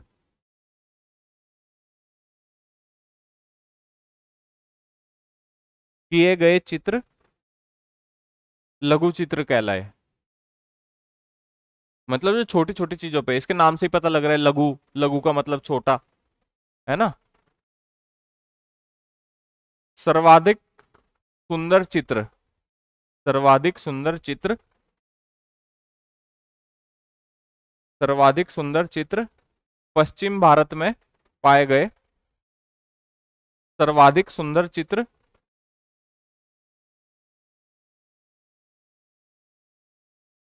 पश्चिम भारत में पाए गए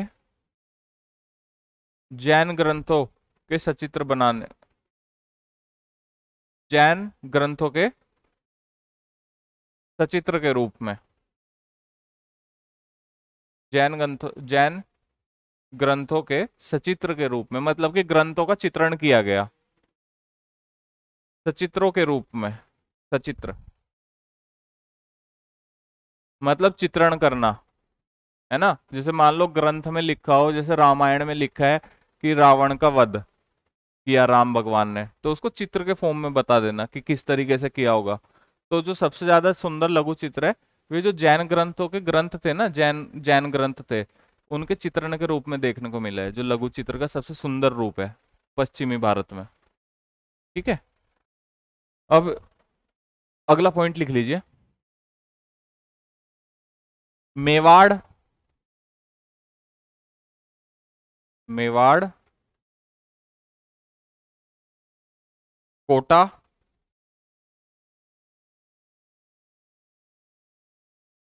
जोधपुर, बूंदी आदि क्षेत्रों में, जोधपुर, बूंदी, बूंदी, बूंदी, रायते वाली बूंदी। ठीक है, केंद्रों में, आदि केंद्रों में पौराणिक कथाओं,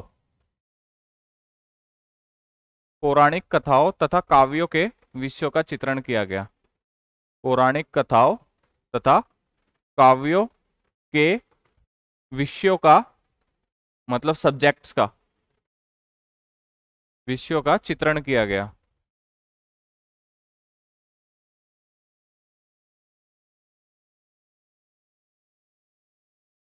अब जो अगली हम करने जा रहे हैं वो करेंगे हम हिमालय तलहटी क्षेत्र में जो जिनका विकास हुआ।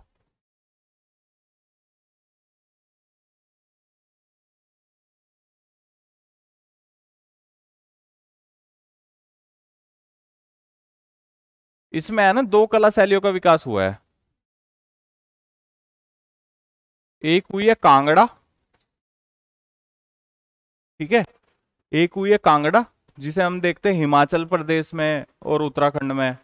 ठीक है, यहाँ पे जो हुई है कांगड़ा, कहाँ है? कांगड़ा हिमाचल में है ना, तो इस क्षेत्र में जो कला विकसित हुई है। ठीक है, और जो दूसरी कला है उसका नाम है बसोली, बसहोली।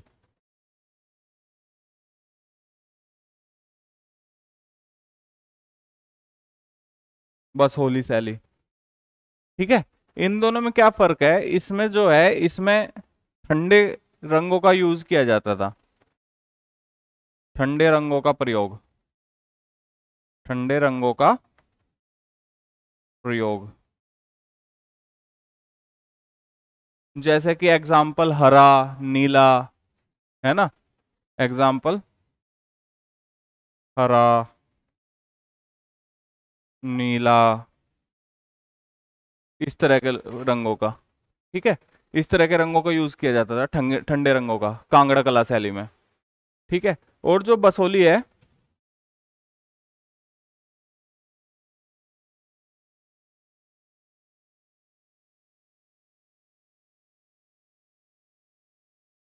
ये जो शैली है इसमें साहसपूर्ण कार्य दिखाए जाते थे, साहसपूर्ण एवं भावपूर्ण, मतलब जिसमें एक साहस हो, है ना, भाव हो, मतलब इमोशन हो, बसोली शैली में ये और कांगड़ा शैली में ये। ठीक है, इसमें कभी भी हमें देखने को नहीं मिला कि इसमें वॉर का चित्रण नहीं किया गया है। इसमें, इसमें जो नेचर है ना, नेचर को ही व्यक्त करने के लिए इन्होंने हरा, नीला, मतलब ठंडे ठंडे रंगों का यूज किया। और इसमें हमने देखने को हमें जो वसूली शैली है इसमें वॉर, वॉर दिखाया गया, है ना, और साहसपूर्ण कार्य मतलब शिकार, शिकार दिखाया गया। कोई मतलब कि एक फोटो है उसमें कोई बाघ का शिकार कर रहा है ना, और मतलब भावपूर्ण इमोशंस दिखाए गए। जैसे कि शादी का सीन बना दिया, जैसे दारा सिकों की शादी हुई थी, है ना, उसका एक पूरा का पूरा एक चित्र देखने को हमें मिलता है दारा सिकों की शादी का। तो मतलब भावपूर्ण एवं साहसपूर्ण, वसोली शैली में भावपूर्ण एवं साहसपूर्ण, और इसमें ठंडे रंगों का प्रयोग, है ना। तो ये जो हमें दो शैली देखने को मिलती है, ये हमें देखने को मिलती है 17वीं शताब्दी में, 17th, 17th century, 17th century में विकास हुआ है इसका। ठीक है, और इसका जो कांगड़ा शैली का विकास हुआ है इसमें कैसे हुआ है, जब 1739 में,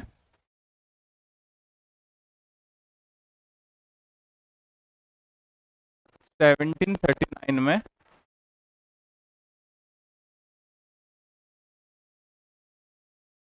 नादिर शाह ने, नादिर शाह ने दिल्ली पर आक्रमण किया।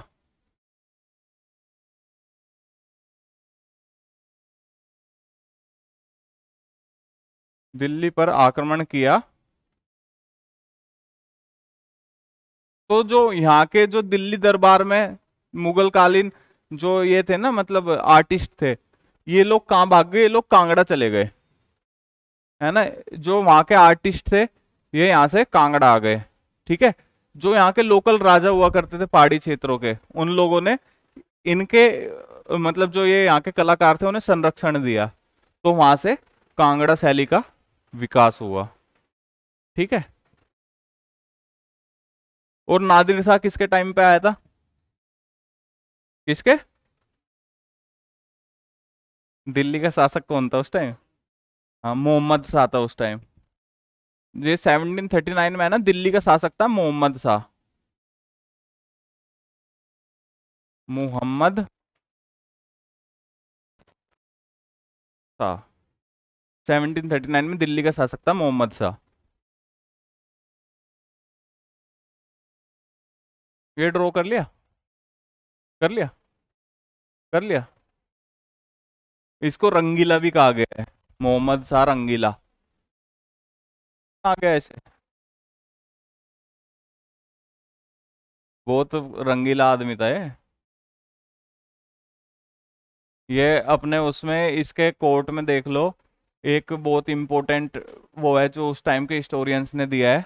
उस टाइम पर ये बताते हैं कि इसके कोर्ट में किन्नरों एवं औरतों का राज हो गया था इसके दरबार में। ये सारा दिन दारू में, है ना, और औरतों के बीच में रहता था बस। इसलिए इसको मोहम्मद शाह रंगीला कहा गया, अपने दरबार से बेखबर। ठीक है।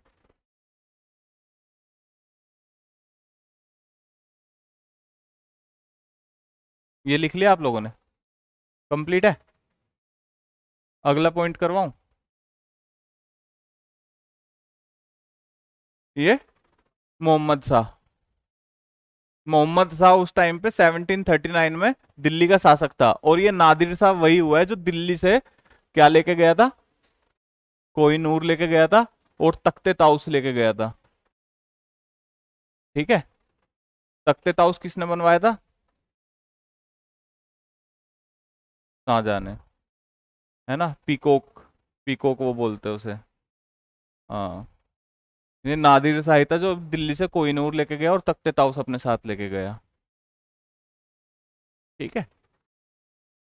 आगे करवाऊं आप लोगों को? अब उत्तर मुगल कालीन शासक देख लेते हैं हम, क्योंकि ये टेबुलर फॉर्म में आप लोग नोट कर लेना इन्हें, जैसे जैसे मैं करवाऊंगा उस तरीके से। उत्तर मुगल कालीन शासक। ठीक है। मतलब आप लोग औरंगजेब तक तो सभी जानते होंगे, 1707 तक, है ना। 1707 तक औरंगजेब रहा। फिर उसके बाद के जो शासक है ना, आजकल का फेवरेट टॉपिक यही है, क्योंकि 1707 तक मोस्ट ऑफ सबको पता है औरंगजेब तक, है ना। लेकिन उसके बाद के कोई याद नहीं रखता, और जो यूपीएससी है यूपीपीसीएस है इन्हीं में से क्वेश्चन पूछ लेता है, यहीं से उठा लेता है ना। ठीक है। जो पहला शासक हुआ है हमारा, पहला शासक हुआ है बहादुर शाह फर्स्ट।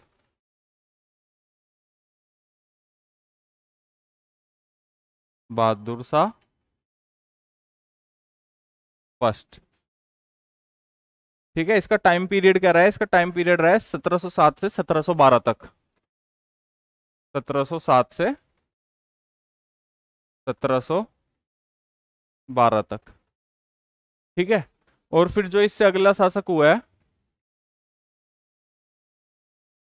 इससे अगला शासक हुआ है हमारा जहादर शाह।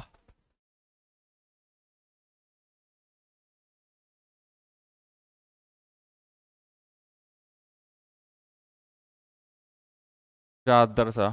ठीक है। ये रहा है बस एक ही साल, 1712 से 1713।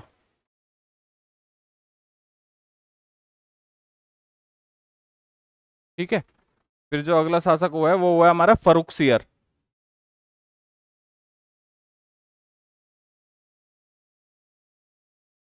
फरुख सियर। फरुख सियर। ठीक है, ये रहा है 1713 से 1719। 1713 से 1719। ठीक है। असल में जो है फरुख सियर था ना, इसी को कहा गया है क्या, घृणित कायर। इसको हिस्टोरियंस ने ये क्वेश्चन भी पूछा गया है कई बार कि उत्तर मुगल कालीन शासकों में किस शासक को घृणित कायर कहा गया है। ठीक है, तो फरुख सियर को ही कहा गया है घृणित कायर। घृणित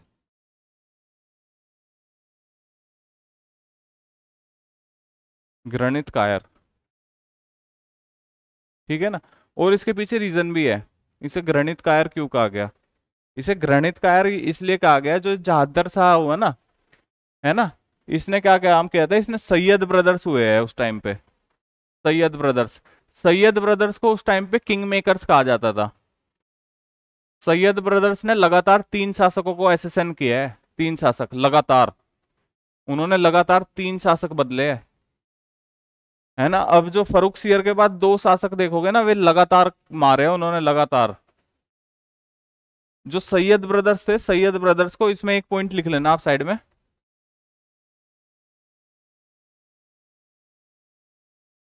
Syed brothers are called king makers.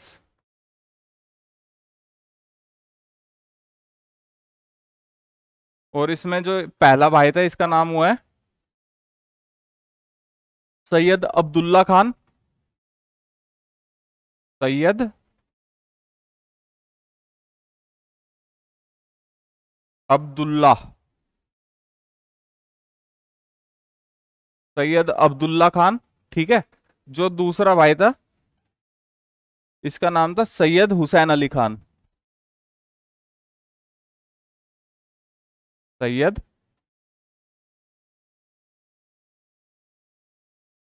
Hussain Ali क्या, Sayyid brothers are called kingmakers, मतलब जो सैयद ब्रदर्स थे इन्हें किंग मेकर्स कहा गया, है ना। और इसका, ये 2 भाई थे, एक था सैयद अब्दुल्ला खान और दूसरा था सैयद हुसैन अली खान। ठीक है। इन लोगों ने, इन दोनों ने ही मिलके जहादर शाह को गद्दी से हटाया। ठीक है। और फरुख सियर को अगला शासक बनाया। ठीक है। फिर अब हम इससे आगे, फरुख सियर से आगे देखेंगे ना, इन्होंने 2 शासक और हुए, उन्हें तो कैसे उन्होंने हटाया हम देखते हैं।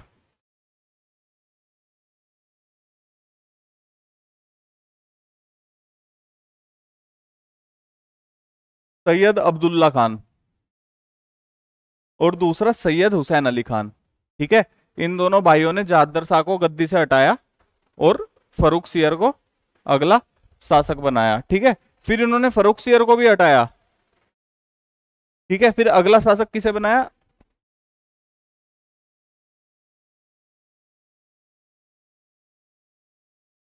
रफी उद दरजात। ठीक है। इसे हटाया, फिर इन्होंने फरुख सियर को, फिर इसे बनाया 1719 में।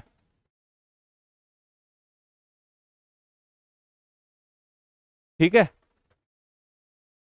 है ना, रफी उद दरजात।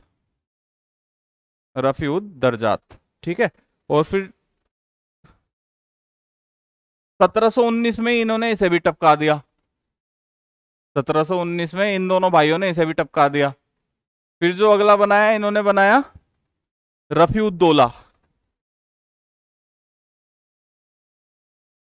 रफी उद दौला 1719 में ही। ठीक है। फिर इसे भी टपका दिया इन्होंने, रफी उद दौला को, है ना। देख लो कितने, एक है, हाँ 1719 में, एक ही साल में 2 टपका दिए इन्होंने। ठीक है। देखो कितने, 1 2 3 4, ठीक है। फिर 4 को मारने के बाद जब हमारी मेन क्रोनोलॉजी शुरू होती है दोबारा से, है ना, ये यहाँ पे फर्रुखसियर हुआ, है ना। फर्रुखसियर के बाद जैसे यूपीएससी क्या पूछेगा, तो जैसे बहुत सी बुक्स है उन्होंने डायरेक्ट फर्रुखसियर के बाद मोहम्मद शाह रंगीला को अगला शासक माना है ना। लेकिन जो बीच के 2 शासक है वे इन्हें नहीं मानते। लेकिन यूपीएससी यूपीपीसीएस वो क्या पूछेगा कि जो फर्रुखसियर एवं मोहम्मद शाह रंगीला के बीच में 1 साल के लिए जो 2 शासक हुए उनका क्या नाम था, तो उनका नाम था रफीउद्दर्जात एवं रफीउद्दौला है। हाँ ठीक है ना, ये रफीउद्दर्जात, इसी वजह से मैंने दोनों लिखवा दिए, ये मैंने डायरेक्ट मोहम्मद शाह रंगीला पे नहीं गया मैं, ठीक है। फिर आता है मोहम्मद शाह रंगीला। मोहम्मद शाह रंगीला जो होता है वो इन दोनों भाइयों को मरवा देता है, इनका टाइम पीरियड खत्म हो जाता है, ठीक है। कौन से, 5वां 6ठा?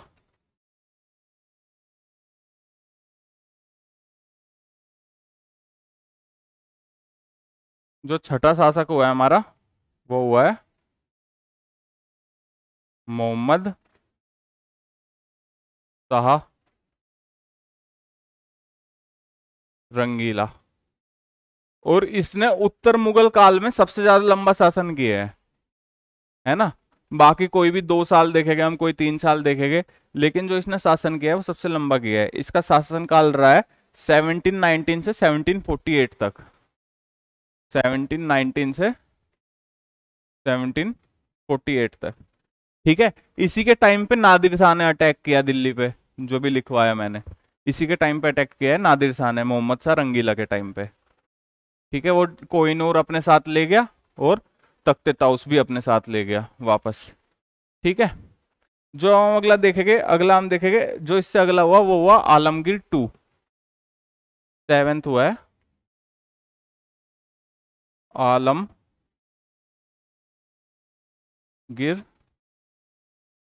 2, ठीक है। इसका टाइम रहा है 1754 से 59, sorry sorry sorry sorry sorry sorry, 7वां अहमद शाह, अहमद शाह, ठीक है। 7वां हुआ है अहमद शाह।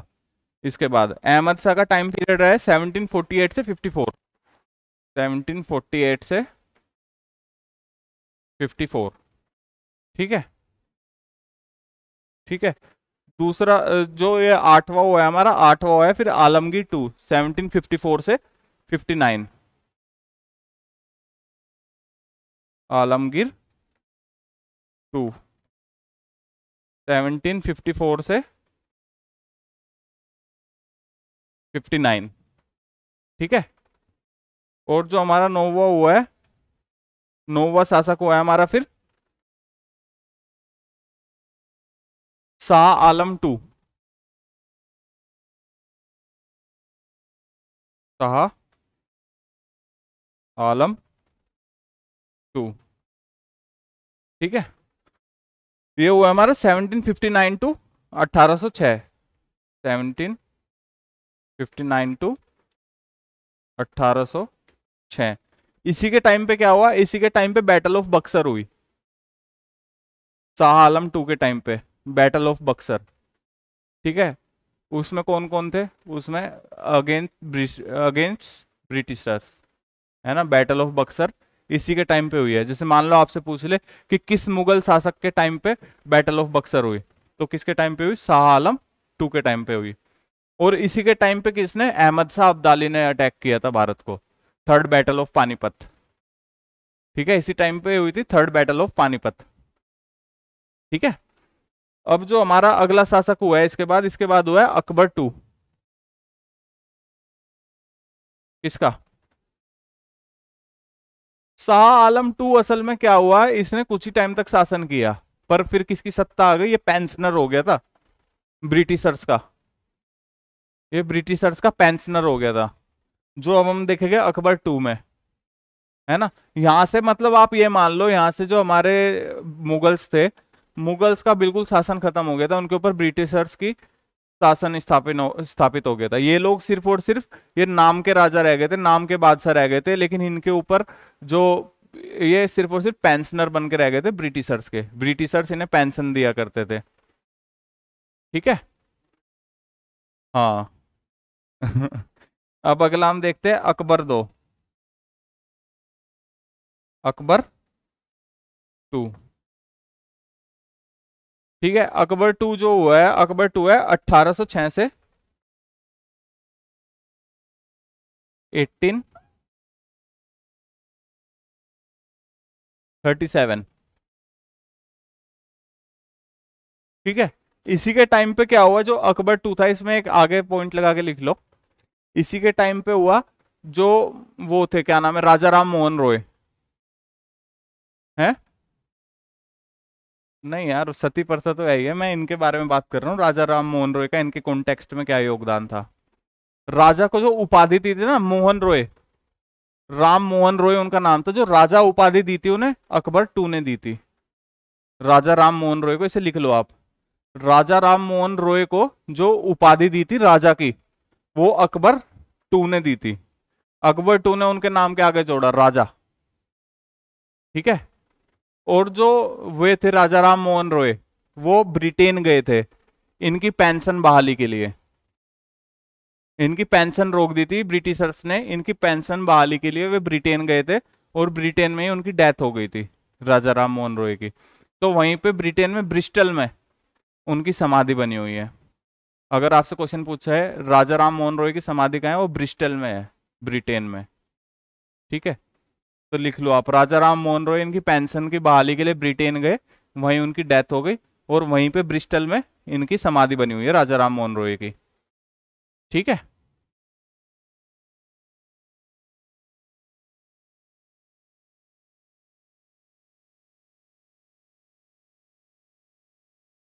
क्या डाउट है? हुआ? आया समझ में? ये सारी की सारी फैक्चुअल, वहीं पर उनकी डेथ हो गई, और ब्रिस्टल, ब्रिस्टल, हाँ ब्रिस्टल में उनकी समाधि है। ठीक है, और राजा राम मोहन रॉय को राजा की उपाधि अकबर दो ने दी थी। ठीक है, ओके। अब जो अगले हुए हमारे 11वें and final, Bahadur Shah Zafar two.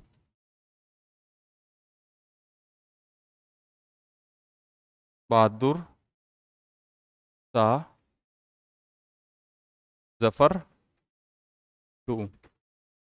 ठीक है, इनका टाइम पीरियड रह रहा है 1837 से 1857। 1837 से 1857। ठीक है, इनकी डेथ जो होती है, इनकी डेथ होती है रंगून में, रंगून जेल में, है ना। जो ब्रिटिशर्स होते हैं इन्हें कैद करके वहां रख देते हैं रंगून में, और वहीं पे जेल के दौरान इनकी डेथ हो जाती है 57 की क्रांति के बाद, और यहाँ पे हमारा मुगल शासन खत्म हो जाता है। ठीक है, अब जो है 1857 के बाद जो हमारा जो शासन है वो क्राउन के अंडर आ जाता है, महारानी के अंडर।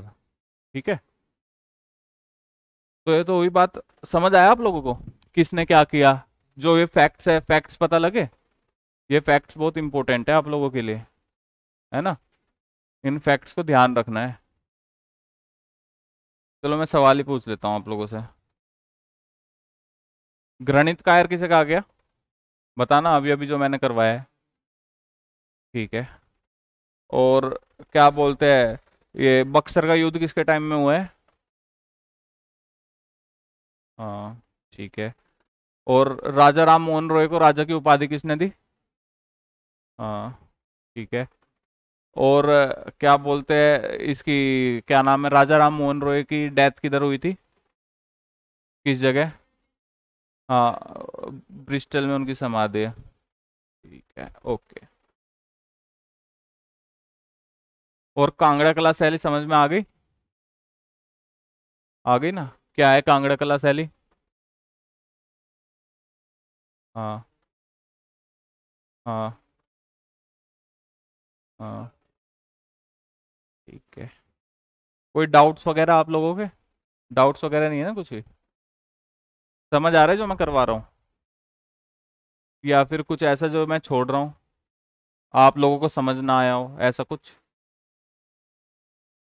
इंटरेस्टिंग लगा जो पढ़ाया, या फिर बोरियत भरा लगा? ठीक है।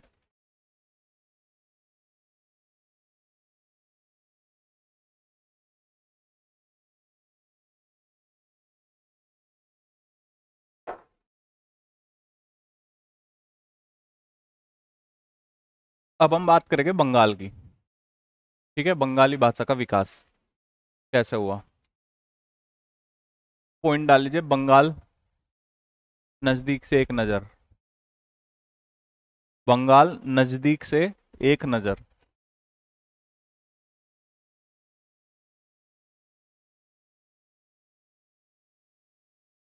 नजदीक से एक नजर।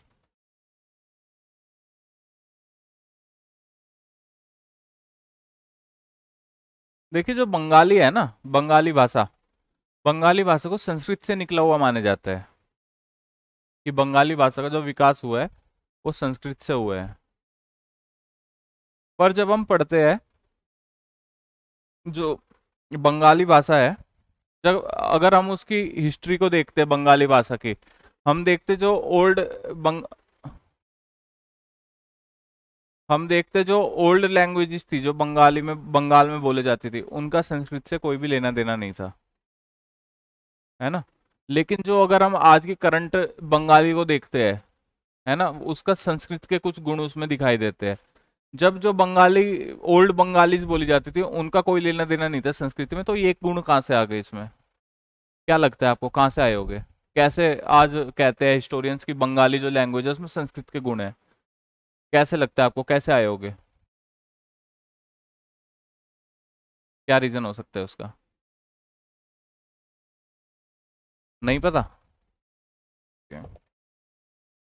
देखिए जब हम बात करते हैं थर्ड और फोर्थ सेंचुरी की, ठीक है, जो बंगाल था, बंगाल का जो रिलेशंस थे वो मगध के साथ बनने शुरू हो गए थे। ठीक है, मगध के साथ बनने शुरू हो गए थे, और मगध में क्या बोली जाती थी? मागधी भाषा बोली जाती थी, अर्ध मागधी। जो अर्ध मागधी है वो किससे के द्वारा जनरेट हुई है? वो हुई है संस्कृत भाषा के द्वारा।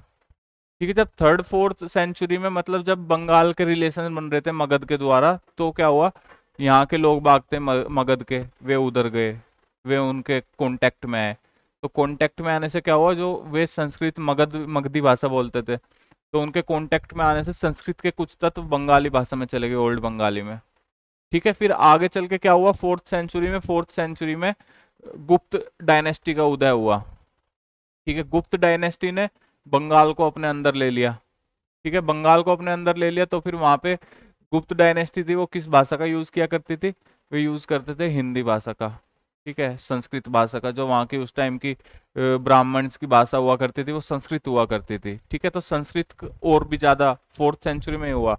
ठीक है, फिर सेवेंथ सेंचुरी में जब वो आया, हुएनसांग आया भारत में, तो उसने लिखा भी कि जो बंगाल है, बंगाल में जो बंगाली भाषा का प्रयोग किया जाता है वो संस्कृत उसमें छलकती है, मतलब संस्कृत भाषा का मिश्रण मिश्रण हो चुका है, बंगाली और संस्कृत का मिश्रण हो चुका है। ठीक है, फिर आगे चल के जब 8th सेंचुरी में पाल शासक हुए, पाल शासकों ने भी अपनी भाषा का यूज किया, तो हम कहीं ना कहीं देखते जो जो उनकी ओल्ड लैंग्वेज थी ना, वो वहीं की वहीं सिमट गई, और जो संस्कृत के तत्व थे वो बंगाली भाषा के साथ मिक्स हो गए। तो आगे चल के हमने क्या देखा कि बंगाली भाषा को संस्कृत का ही स्वरूप कहा गया, कि मतलब कि संस्कृत के कुछ स्वरूप है जो बंगाली भाषा में है। ठीक है, तो हम जैसे क्वेश्चन पूछता है अगर कोई, कि भाई अगर बंगाली भाषा के जो पुरानी बंगाली भाषा है उसमें संस्कृत का कोई स्वरूप नहीं था, तो आप कैसे कह सकते हैं कि बंगाली भाषा में संस्कृत का स्वरूप है? तो आप लोग उसे क्या बताओगे? आप लोग उसे यही बताओगे कि भाई जब सेकंड वो थर्ड एंड फोर्थ सेंचुरी में मगध के साथ उसका कांटेक्ट में आया बंगाल, तो वहां से लोग बाग शिफ्ट हुए इधर उधर, तो लैंग्वेज का भी आदान प्रदान हुआ। तो जो लैंग्वेज उन्होंने सीखी बंगाली ने इधर से, इधर पे हिंदी बोली जा मतलब मगधी बोली जाती थी, तो क्या हुआ, मतलब संस्कृत के कुछ तत्व आए। फिर आगे गुप्त डायनेस्टी आई, गुप्त डायनेस्टी ने उस पर कैप्चर किया उसे। ठीक है, तो कुछ तत्व आए संस्कृत के। ठीक है, फिर उससे आगे चल के पाल डायनेस्टी आई, पाल डायनेस्टी से कुछ तत्व आए। फिर आगे चल के अकबर ने उस पर कब्जा किया, ठीक है। 1586 में अकबर ने उसे अपना वो बना लिया, सूबा, स्टेट, ठीक है। वहां से कुछ तत्व आए। तो मतलब यहाँ से मतलब धीरे धीरे जो ओल्ड वो थी बंगाली वो खत्म हो गई, और जो नए बंगाली उभर के आई ना, तो उसमें हमें संस्कृत के तत्व देखने को मिले, ठीक है। आप लोग ये बताओगे कि क्यों बंगाली में संस्कृत के तत्व देखने को मिलते हैं, ठीक है। और जो बंगाली भाषा है ना, बंगाली भाषा को दो श्रेणियों में बांटा गया है। दो श्रेणी रही है बंगाली भाषा की, ठीक है। एक तो ये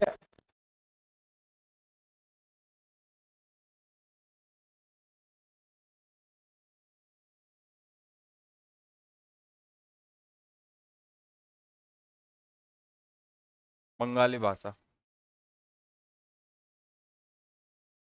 एक श्रेणी रही है संस्कृत वाली,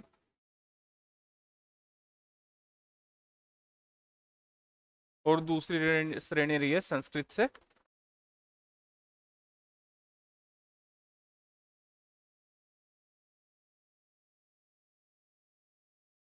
संस्कृत से मुक्त, ठीक है। जो संस्कृत श्रेणी रही है इसमें हमें देखने को मिलते हैं संस्कृत के तत्व, ठीक है। जिसमें क्या बोलते हैं, जिसके कुछ वे है मतलब कि लिटरेचर्स है ना। इसके लिटरेचर कौन कौन से है, इसके लिटरेचर लिख लीजिए आप। मंगल काव्य, ठीक है, मंगल काव्य, और चैतन्य देव की जीवनियां, चैतन्य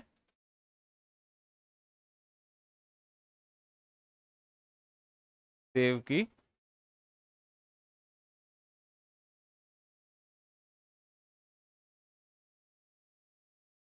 मतलब उनकी बायोग्राफी चैतन्य देव की, ठीक है। जिसमें हमें संस्कृत के तत्व देखने को मिलते हैं, ठीक है। ये तो हो गई हमारी संस्कृत की श्रेणी, है ना, संस्कृत की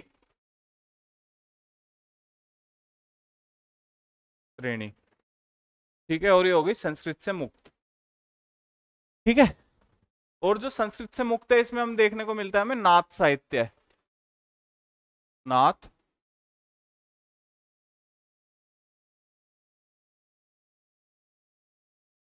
नाथ साहित्य, ठीक है। और दूसरी मैनामती, क्या, जीवनिया, जीवनिया बायोग्राफी, ठीक है। और दूसरा हमें देखने को मिलता है इसमें जो संस्कृत से मुक्त श्रेणी है उसमें मैनामती के और गोपीचंद के गीत, मैनामती के एवं गोपीचंद के गीत, मैनामती मैनामती एवं गोपीचंद के गीत, ठीक है।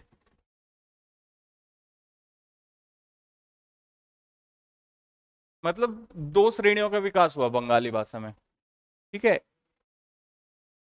मैनामती मैनामती एवं गोपीचंद के गीत, ठीक है। एक श्रेणी रही जो संस्कृत से युक्त थी, और एक श्रेणी रही जो संस्कृत से मुक्त थी, ठीक है। जो संस्कृत से युक्त थी उसका लिटरेचर कौन सा था, मंगल काव्य एवं चैतन्य देव की जीवनियां, ठीक है। और जो संस्कृत से मुक्त थी उसका कौन सा था, नाथ साहित्य और मैनामती एवं गोपीचंद के गीत, ठीक है। ये चीजें आज हमने देखी, है ना। कुछ डाउट इनमें, कुछ डाउट है। देखो ये जो चैप्टर था ना बहुत ही ज्यादा फैक्चुअल बेस्ड था, इसमें आप लोगों को काफी फैक्चुअल इंफॉर्मेशन मिली होगी, है ना। जो उत्तर मुगल कालीन शासक करवाए ना, इनको अच्छे से याद कर लेना आप लोग, है ना। इनको टेबुलर फॉर्म में अच्छे से लिख लेना, चिपका लेना, स्टिकी नोट्स आते हैं उसके द्वारा वॉल पे, ताकि याद रहे आप लोगों को, है ना। ये बहुत इंपॉर्टेंट है। कोई भी डायरेक्ट क्वेश्चन नहीं आता अब कि क्या बोलते हैं अकबर के बाद कौन आया है, या फिर हुमायूं किसके बाद आया, हुमायूं का पिता कौन था, ये क्वेश्चन नहीं आते अब क्वेश्चन उसी में से पूछेगा। ये पूछ लेगा कि लगातार दो राजा कौन हुए जो लगातार मार दिए गए, है ना, ठीक है। इस तरीके से पूछ लेगा। मतलब इन सब चीज़ों को तो अच्छे से आप नोट करके चलना, ठीक है। और जो मैंने करवाया है ना, इसको एक बार रिवाइज करना अच्छे से, ठीक है। और रिवाइज करके जो बुक है, बुक में से एक बार पढ़ना, एक बार बुक को रीड कर लेना आप। 1 घंटा मतलब दिया करो यहाँ से जाके। बहुत सी चीज़ें ऐसे होती है जो आप लोग खुद नोटिस कर पाते हो, है ना। अब जैसे मैंने यहाँ पे आपको एक्सप्लेन कर दिया है, एक्सप्लेन कर दिया है, तो अब आप घर जाके एक बार पढ़ोगे ना, तो आप लोगों के लिए काफ़ी इजी होगा अब ये सब ग्रैब करना, ठीक है। तो जब आप उसे पढ़ लोगे एक बार, तो आपको उसके अंदर से कुछ एक्स्ट्रा पॉइंट्स देखने को मिलेंगे और, ठीक है। तो मतलब एक बार इस पर रीड किया करो, रीड मारा करो इस चीज़ को, ठीक है। और बाकी कोई प्रॉब्लम जो अभी तक मैंने पीछे करवाया है उसमें, कोई प्रॉब्लम जो मैंने पीछे जो टॉपिक करवाया है अभी तक? बस इसका एक टॉपिक और बचा है, उसको कल कंप्लीट करवा देंगे, फिर उसके बाद अगले एनसीईआरटी शुरू करते हैं, ठीक है, क्लास 8th की, है ना। क्या? नहीं, एक टॉपिक और बचा है बोला ना मैंने।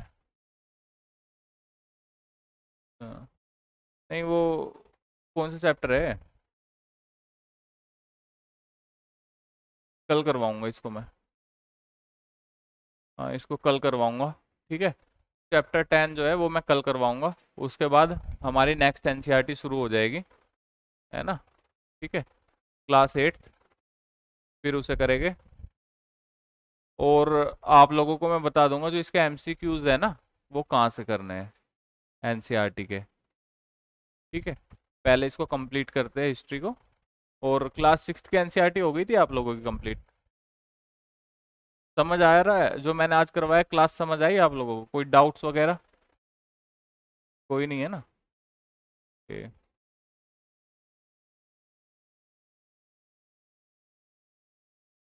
और बताओ आप लोगों को कितना टाइम हो गया तैयारी करते हुए? 2 महीने? अभी तो बिल्कुल नए हो। हम्म। अभी धीरे धीरे प्रेशर जनरेट होगा। अभी तो नए हो, अब जनरेट होना शुरू होगा धीरे धीरे। जब क्लासेस बढ़ती जाएगी ना, लोड बढ़ता जाएगा ऊपर, तो प्रेशर भी जनरेट होता जाएगा।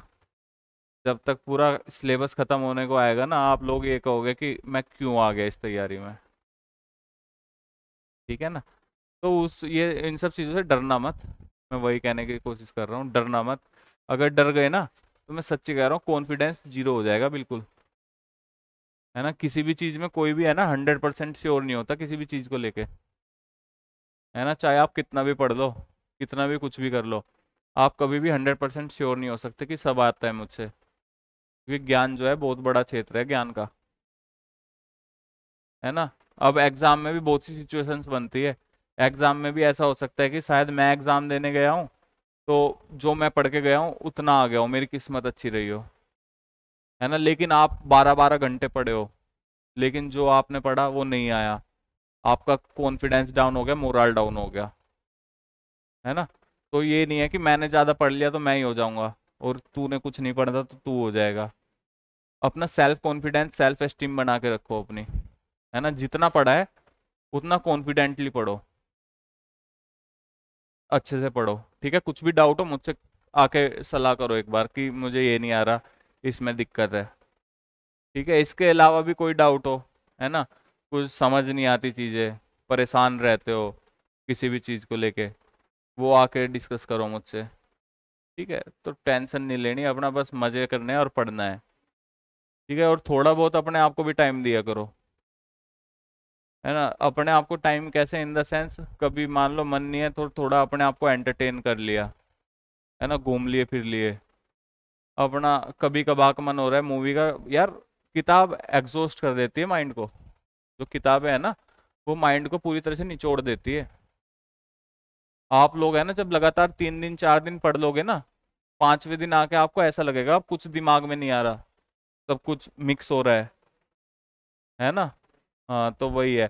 तो थोड़ा सा अपने आप को भी टाइम दे लिया करो, जब रिलैक्स हो जाते हो ना, बीच में एक दिन, वीक में एक दिन गैप ले लेते हो, है ना, तो रिलैक्स हो जाते हो उस दिन। तो अगले दिन से जब देखोगे, अगले दिन से आपकी प्रोडक्टिविटी है ना, काफी अच्छी बूस्ट होगी, एनहांस होगी, है ना। तो अपने आप को टाइम दो थोड़ा, है ना, रिलैक्स रहो, नींद अच्छी लो, नींद कम से कम 7 घंटे की तो लो ही लो। अगर ये सोचते हो ना कि 5 घंटे की नींद ले लोगे, 4 घंटे की नींद ले लोगे, 4-5 दिन बाद है ना आंखों के नीचे काले खड्डे आ जाएंगे। पूरा दिन नींद में रहोगे, प्रोडक्टिविटी जीरो हो जाएगी। नींद अच्छी लो, रिलैक्स्ड रहो, अच्छा खाओ, और अपना आराम से टेंशनों से जितना दूर हो सकते हो ना उतना दूर रहो। घर में कोई टेंशन है, ठीक है, पर्सनल लाइफ में कोई टेंशन है, अवॉइड करो उन चीजों को, है ना। घर की टेंशन नहीं लेनी, क्योंकि भाई हर किसी की फाइनेंशियल स्टेटस एक जैसा नहीं होता।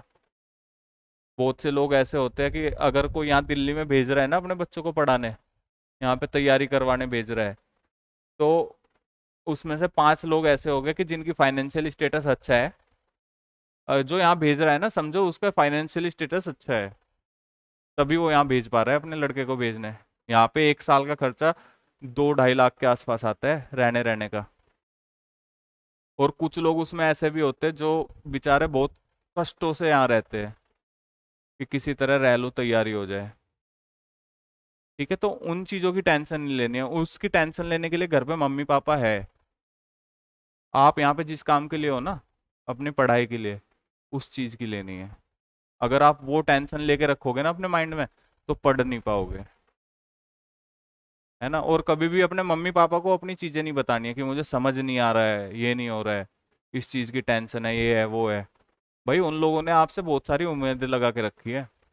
अगर उन्हें लगता है ना 1% भी कि भाई मेरा लड़का परेशानी में जा रहा है या मेरी लड़की परेशानी से जूझ रही है, तो परेशान होते हैं।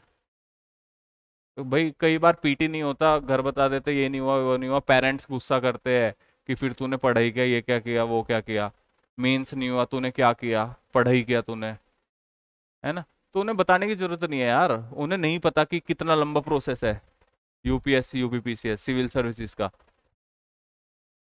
ऐसा नहीं है कि वनडे का खेल नहीं है कि वनडे में आपने स्कोर किया और अंदर डायरेक्ट इंटरव्यू। बहुत लंबा प्रोसेस है। तो उन्हें बताना है कि हाँ सब बढ़िया है, बढ़िया चल रहा है मामला, एकदम मजे में, कोई टेंशन नहीं।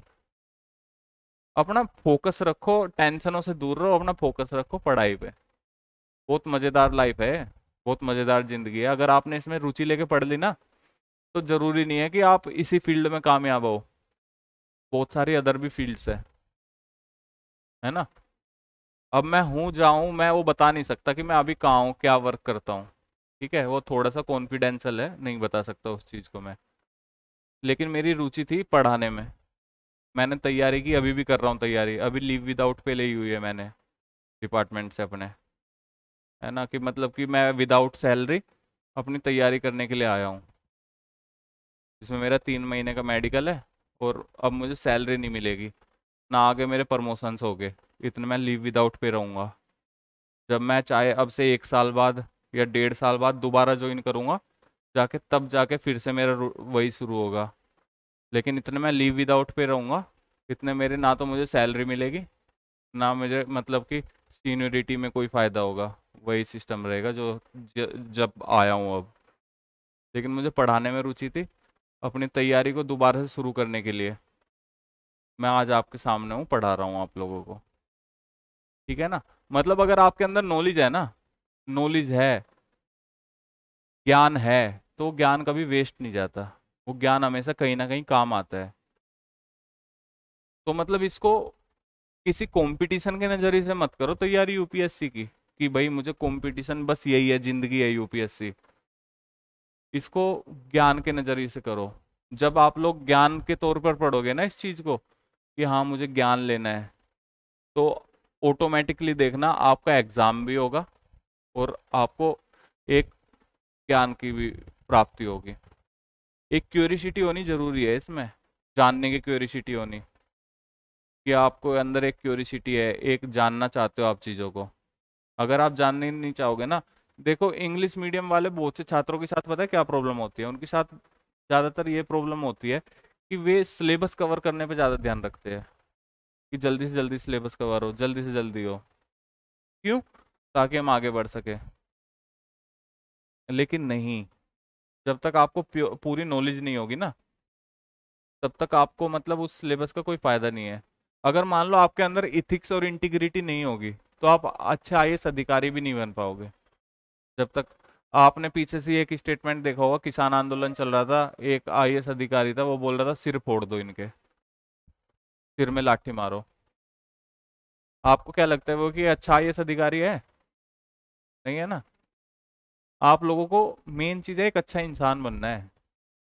सिर्फ और सिर्फ ये जो मतलब पावर है ना, पावर सिर्फ और सिर्फ मतलब अपनी ईगो को सेटिस्फाई करने के लिए नहीं है, एक अच्छा इंसान बनने के लिए यूज करनी है। और अच्छा इंसान आप तभी बनोगे जब आप इन किताबों से कुछ सीखोगे। अगर आपके अंदर मन में दया नहीं है ना, एक सड़क पे पड़े हुए आदमी के लिए, है ना, एक जानवर के लिए, है ना, एक किसी मान लो अगर एक कुत्ते को चोट लगी हुई है उसके लिए, आप फिर भी मतलब मर जाएगा, तो आप कभी भी एक अच्छे आईएएस ही नहीं बन सकते। जब आपके अंदर वो इथिक्स, वो इमोशंस डेवलप हो जाएंगे ना, कि हाँ मुझे कुछ करना है, किसी की सेवा करनी है, बन के या फिर उसके बिना उसके भी। अब आप क्या, आपको नहीं पता होगा कि आप लोग सिर्फ और सिर्फ आईएएस बन के समाज का भला नहीं कर सकते, आप लोग आगे चल के एनजीओ भी बना सकते हैं, है ना। उसके द्वारा भी आप समाज की सेवा कर सकते हैं। आपको क्या लगता है कि आप एक आईएएस बन के आपने एक स्कूल बनवा दिया, है ना, गरीब लोगों के लिए, और दूसरी तरफ एक एनजीओ ने स्कूल बनवा दिया गरीब लोगों के लिए, दोनों के सम्मान में कोई फर्क होगा? नहीं होगा ना। उसके लिए भी वही सम्मान होगा जो उस एनजीओ का ओनर है, और उस आईएएस के लिए भी सेम सम्मान होगा। ठीक है। तो मतलब for knowledge, for your ethic and क्या बोलते हैं अपनी एटिकेट्स एथिक्स वगैरह, इन सब चीज़ों के लिए नॉलेज को गेन करो, अपने आप सफल हो जाओगे यार लाइफ में। सिर्फ और सिर्फ किताबों को मतलब इनसे परेशान होने की जरूरत नहीं है, इन्हें में जूझते रहो जूझते रहो। जिस दिन समझ जाओगे ना चीज़ों को, नॉलेज गेन कर लोगे, उस दिन अपने आप सफलता के रास्ते पे चल पड़ोगे आप लोग। तो कोशिश करो जितना डीप हो सके डीप जाओ इनमें।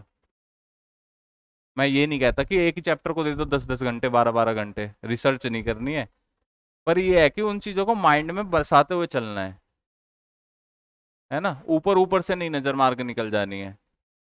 ठीक है। अगर मैं आप लोगों को बता रहा हूँ कि हमारी ये अवधि और क्या बोलते हैं, हो गया, है ना, गंगा यमुना शैली है हमारी। गंगा यमुना शैली क्या है? गंगा यमुना शैली हमारी मतलब कि मुस्लिम और हिंदुइज्म की एकता वाली शैली, है ना, इसी से हम कहते हैं गंगा जमुना शैली। ठीक है। जब तक अगर आप लोग इसे नहीं समझ पाए, आप लोगों को बस ऊपर ऊपर से पता लग गया कि गंगा जमुना शैली क्या है, जिसमें उर्दू बोली जाती है, हिंदी भी बोली जाती है, ठीक है, लेकिन इसका मेन पर्पस क्या है कि मतलब एक उसकी इसकी बंधुत्व की भावना, है ना। जब आप उस चीज को समझोगे ना, तो समझना कि आपको टॉपिक समझ आ गया। ठीक है। मतलब बिटवीन द लाइंस जाना है, बिटवीन द लाइंस भी पढ़ना है चीजों को। ठीक है। ओके, करें खत्म क्लास।